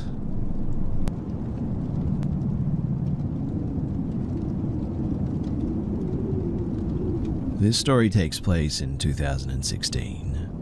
My parents had just bought our first house in Cold Springs, Nevada. It was a beautiful house too, grand spanking new, and only one prior owner who was a religious nut and stayed in our driveway for a week after we moved in. My dad, he had to pull his pistol out at some point and tell him to leave the property, and that we were not going to pay for him to live in our front yard basically. But that's besides the point. You see, growing up we had always lived in an apartment. Not the worst apartments, but certainly not the best because, Reno, Nevada. But in 2016 we had moved into this brand new house, planted grass, done a new sprinkler line, and so on and so forth. But when we were moving in, we had the charter people over installing our internet cables, and we found this crawl space or attic in the laundry room. The charter guy came down while we were still moving stuff in and stopped my dad, and he said, "Excuse me, sir, I'm not trying to alarm you or anything, but in the rafters upstairs there appears to be a pair of woman's panties nailed to the rafters." My dad stops dead in his tracks and goes, "What? Excuse me?" He then asks me to put on a pair of gloves and to go and take a look, to which I do because at this time I'm like 16, 17 years old. And when I get up there, sure enough, on the rafters in the middle of the room, there's a pair of white woman's panties with a pink bow in the middle, nailed to the rafters, and they appeared to be used and really, really gross. My dad hands me a hammer and I pull the panties down, putting them in a trash bag and throwing them in the trash. And not thinking too much about it after the police department says that there's no sign of foul play. Cut to a couple of months later and things in the house start to get a bit weird, like cabinets opening on their own, the sound of footsteps in the hallway in the bathroom, and a weird groaning sound coming from the vent in the bathroom across from my bedroom. I tried my best to ignore it, but honestly it was hard to shake it. And one night, I'm home alone playing on my Xbox when I hear noises in the kitchen. Growing up in Reno leaves you a little bit paranoid that tweakers are going to break into your house or something like that. So I grabbed my dad's gun from his bedroom and I started sweeping the house. I don't find anything in the end, so I put it back in its holster and start walking towards my bedroom. When I turn from the kitchen towards the hall leading to the bedrooms, that was when I see a woman in a dress. I nearly jumped out of my skin, and I screamed, and she seemed to run towards the laundry room. So I pulled my gun again and ran towards the laundry room, but when I did, I couldn't find her anywhere.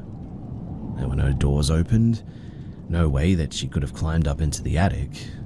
She was just gone. So, dumbfounded, I put the gun back, put my headset to full volume, and I just proceeded to play my Xbox like nothing happened.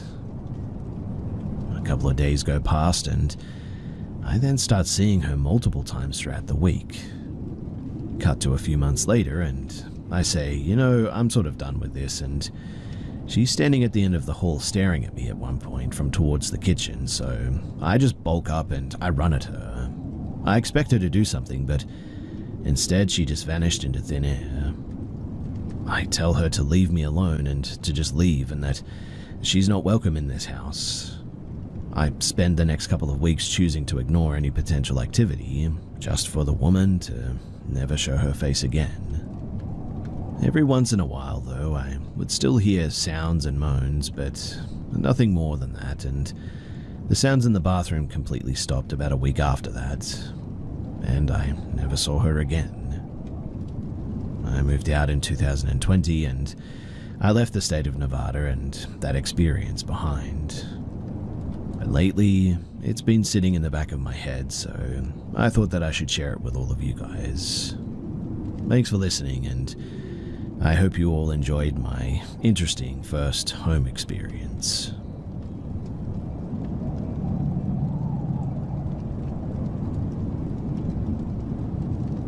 When I was a child, my mother took care of my grandparents and we lived in the basement.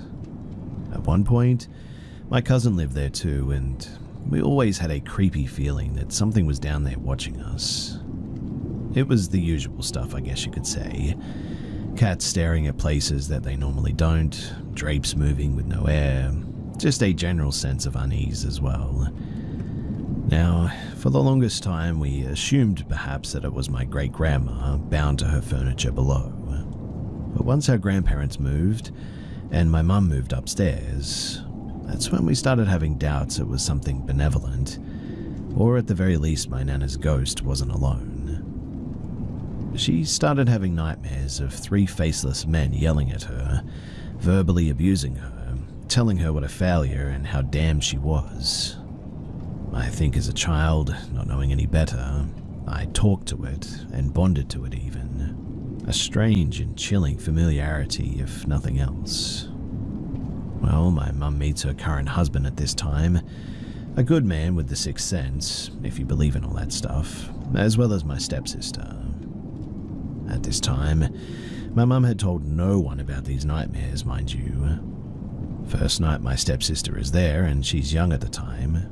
She points out to the window and says that there's a faceless man in the window. Well, we move out within a week, and as my mum's getting the last stuff, multiple doors just start slamming. I thought that it was just one basement door until this Christmas as well. We eventually moved out of state, but something was still attached to me.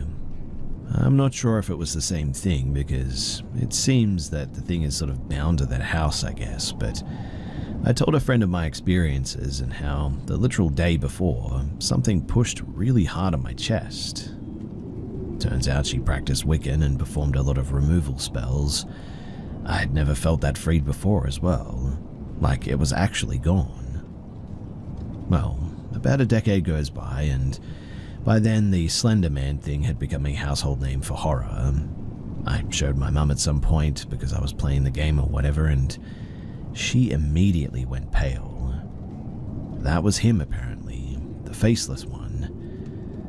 Now, over 7 years since showing her that picture, I've befriended another Wiccan or two, and one of them had a pendulum that could answer yes or no, and eventually, a line of questioning led to that thing, and it remembers us all. It apparently wants us to come back.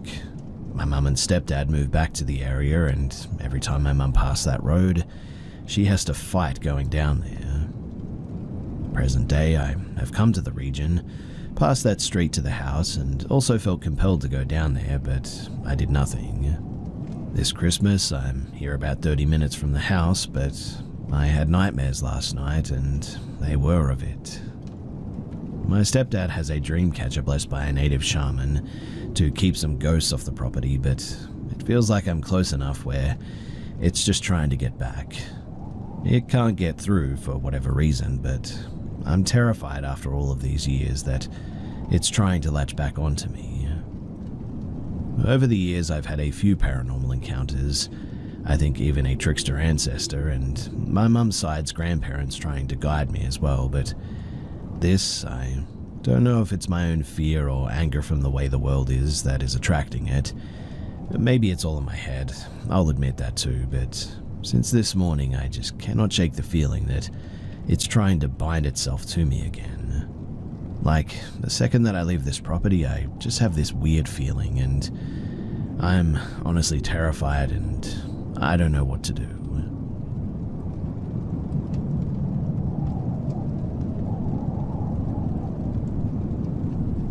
We moved into our house nearly 6 years ago. There's extended family living with us, and when we first moved in, I noticed something angry or seemingly malicious in my kids' nursery.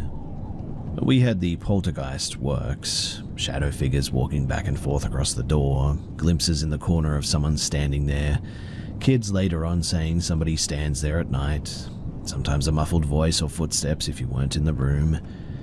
I took action when I saw our kids waking up with bruises though. Things were getting thrown clear across the room, and finally I was run out of the room with my daughter by a shadow figure that leant directly into my peripheral vision, and all I felt was that get the heck out of my space sort of energy. I like to think that I handled it just fine. Holy water, sage, sachets in the four corners, and a heck of a lot of you don't gotta cross but you can't stay here sort of lectures, and since then it left. Since then too, we've had a few separate incidences with other less angry spirits, I guess you could say, that I haven't had many issues with. Spirits and such things I can handle pretty easily, but that brings me to the reason that I've come here today. You see, at some later point we began to hear mimicking voices, the kind that pretend to be other family members and try to have you come toward them or get you to follow them upstairs or into the basement. It started with littleish things, like hearing the kids call out, or maybe an adult call us from upstairs that wouldn't reply when answered, hearing shuffling or voices in a separate room when you're definitely home alone. The things that we thought could maybe be regular spirits again, but then one day I saw, not heard, my brother-in-law come down into the kitchen. At first I flinched because I didn't hear him come down. No weight on the stairs, no footsteps, no clothes shuffling. He sort of appeared in my periphery and I turned to look at him dead on and he was there. He looked around the kitchen for a second. I asked him if he needed something and he looked at me, waved and smiled in a way that gave me a weird feeling but was odd at best. He walked out quickly after that without a word or a sound. Moments later, I heard our bells on the front door jingle, and that same brother-in-law came in the front door, home from an errand, and I asked if he forgot something, and he said that he'd been gone all morning, which was backed up by other family members that he'd seen on the way dropping things off during said errands. After that incident, things ramped up as well, but we still hadn't seen another full body again. I also heard voices, and I saw figures standing at the front of our basement from time to time that seemed to be family members and would call us down to look at something. It began to give us uneasy vibes, I guess, the feeling of like personal danger. From there though, I knew the rules. If you see something, no you didn't, don't acknowledge it, don't give it fuel. Let that person call for you more than once or twice before you go looking. I kept the kids near me whenever I heard anyone call for them that I wasn't sure that they were home right away, and always kept the kids from running to the front door if we heard the bells. After a while, it died down too, and we hadn't had much happen on the mimic front for a year or two now. I hear shuffling and movements downstairs every once in a while at night, but it cannot be taken seriously because we don't live alone, you know. We'd had banging on our front door twice from seemingly no one at 3 a.m, but other than those things, which might actually have been other people, we've had relative peace. Until last night, and today that is. You see, me and my husband and our friend who's staying with us were wrapping gifts last night. We kept hearing walking upstairs, to the point where my hubby was going to go up and check if the kids were up, because nearly every 20 to 30 minutes we heard something. Then, I saw a dark-haired kid's head pop out from over the arm of the couch in the playroom next to us. No sound, but it was fully opaque and swooped down as soon as I turned my head. My friend noticed it as well, and my hubby, funny guy that he is, threw a marker to check if it was a kid. Trust me, I know, but it was midnight and getting up again was not on the agenda for him. With nothing and no one reacting to the marker, we just went back to it. Then we heard my friend's baby crying, every 10, maybe 15 minutes, and as soon as she would come back down, the baby would start again. When she'd run up to check, he'd be fast asleep, but her TV would be playing something else that wasn't what she had on. So we tried to finish quickly and just head to bed thinking that he was having night terrors in his sleep or something and would possibly wake his siblings, who were somehow still asleep in the bed next to the crib. My friend decided to stay with the baby while we cleaned to see if he'd cry again, and he never did. Anyway, as we're cleaning up and turning out the lights, that's when we heard coughing and shuffling in whatever room was next to us, especially so after all the lights were out as my hubby was helping me upstairs. I'm heavily pregnant and disabled, so he had to keep a hand on me in case I got dizzy. He said that he could hear the shuffling though and coughing in the rooms downstairs getting closer to the stairs as we were going up it. It freaked him out to the point that he hurried me into our room and locked the door behind us.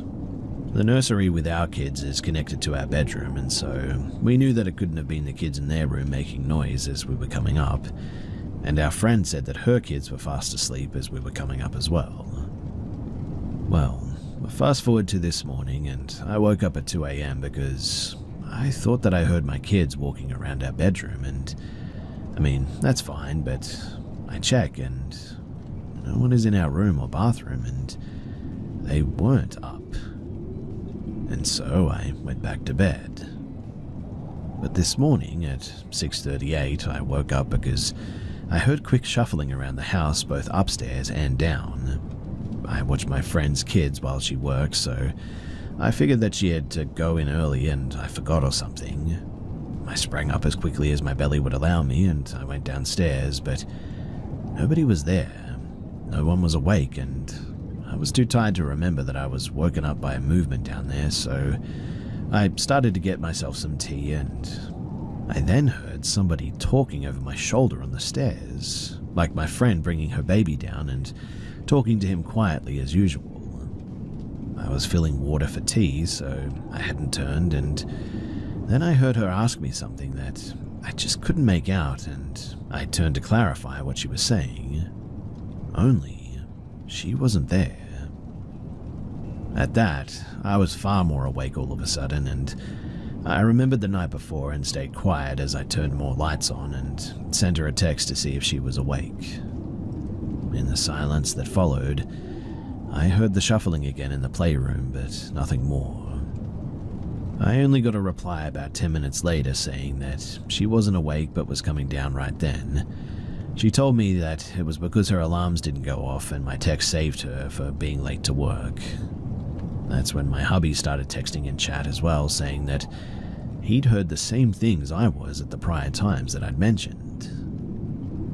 After that, the morning began a bit more normally, I guess you could say. The kids came down for food, and I kept them with me in the living room to allow my friend's other child to sleep. And yet, when she finally came down, she told us that someone had been knocking on her door to wake her up, and she was too scared to open it and check who it was. And not only is that out of character for her, but I know that we're home alone, and I had eyes on all the other kids the entire morning before that.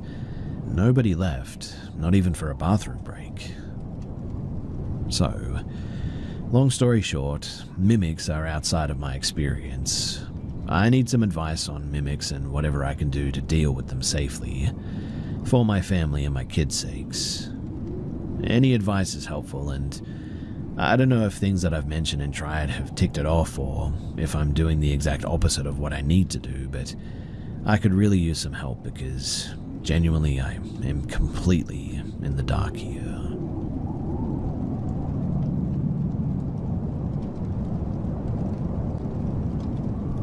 About 4 years ago, I used to travel for work all over the province.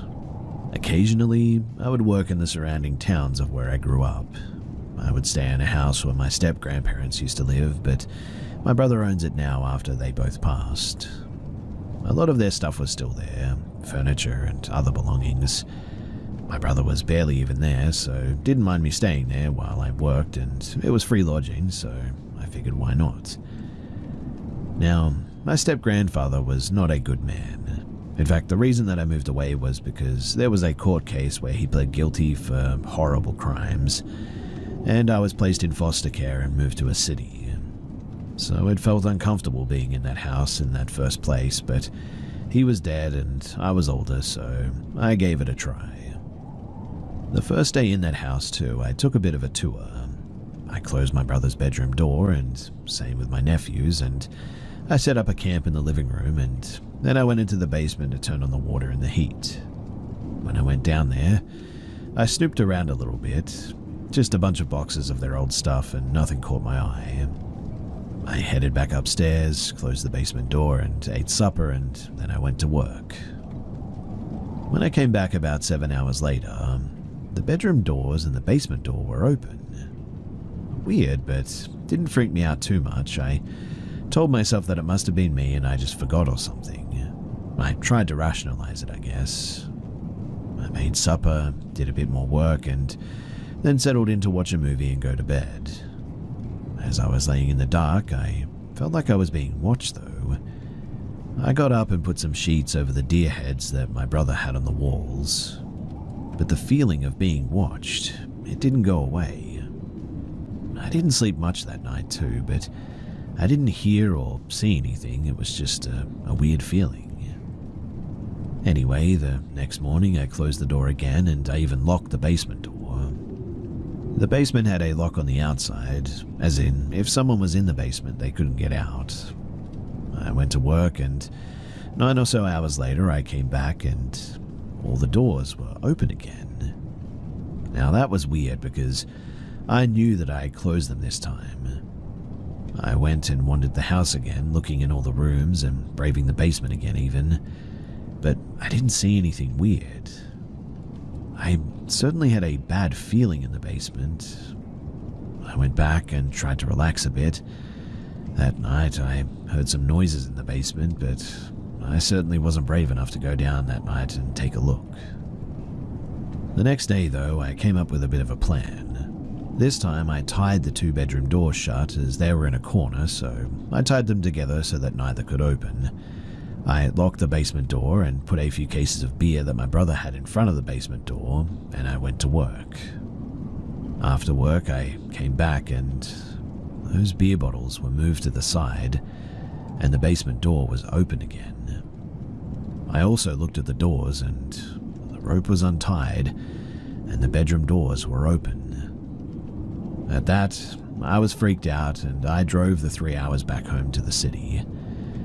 I was telling some friends about how the house just didn't feel right, and I was worried that my step-grandfather's spirit or something was in that house. One of my friends was intrigued by this, and one thought that I was messing with them, but the next day we packed up a Ouija board, candles, sage, and a few other things. I brought those 2 friends, one a skeptic and one a believer. We drove the 3 hours down there, I gave them a tour of the house, and we set up a camp in the living room. After we got the board ready, we started, and I'll try to keep the story a bit shorter, but essentially we found out that there was a spirit attached to an object in the basement, apparently.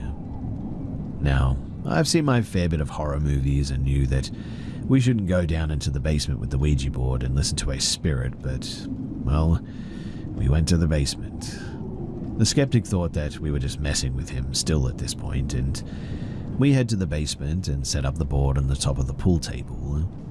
Once we started it back up, a weird smell like sewage filled the basement for a few seconds, and all 3 of us could smell it. Now, in the basement there were 2 pink walls and 2 green walls, so we asked the board if the object was closer to the pink wall or the green one. The board said the pink wall. I looked to my right, and right there staring at us was the vintage pink stuffed bear. None of us had seen it when I gave the tour, and I had not seen it any time that I went to the basement. I'd never seen it in my life, in fact. But we asked if it was the bear, and it said yes. At this point, even the skeptics started to come around a bit. We asked what it wanted, and it said home. So what did I do? I walked over to this creepy stuffed bear, picked it up, and I headed back upstairs. We proceeded to ask some questions, and apparently its name was Sarah and she was 12. I proceeded to bring the bear home, asking the pendulum some questions on the 3-hour drive home. Don't worry, we closed off the session with the board properly. I put this bear in my garage. I set her on top of the board on a table and headed inside for the night. The next day, I went out to the garage to check and grab my board to bring it back inside, knowing that I wouldn't want the bear inside the house if I didn't know that she was going to be safe. When I walked in, the Ouija board was on the ground out of the box, and she was there, still, sitting on the table. I had placed her on top of the box, but yet she was still sitting and the board was on the ground. Weird, right? Well, years have gone by and I've moved twice since then and now no longer have a garage. For the first 6 months or so in the garage, things would move and go missing all the time. When she first entered the house, my dog wouldn't enter the room that she was in. I kept her in my craft room, away from the public area. My dog would sit and stare at the doorway, and finally I just went up to the bear and said, "If you would like to stay in the house, I need you to stop freaking out my dog and get along and behave." The very next day, my dog entered that room with absolutely no issues. I now live on my own, and the bear is in my spare room. She's well behaved and nothing has happened in the years that I've lived here, and I still think that she's in there, but I have yet to find someone brave enough to talk with her again, and to be honest, I'm not sure I want to either.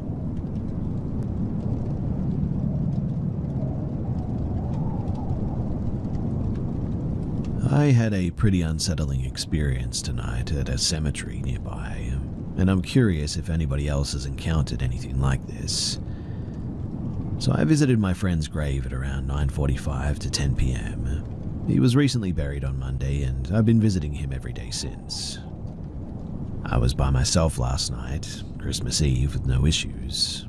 No strange feelings or sounds or anything. Everything felt pretty normal, and the tent from his burial was still set up, so I parked my car at the end of the cemetery, which is a place that you can drive through, and did the same tonight, on Christmas. I brought a friend along tonight, and we sat under the tent for a bit. I lit the same tea light that I left last night.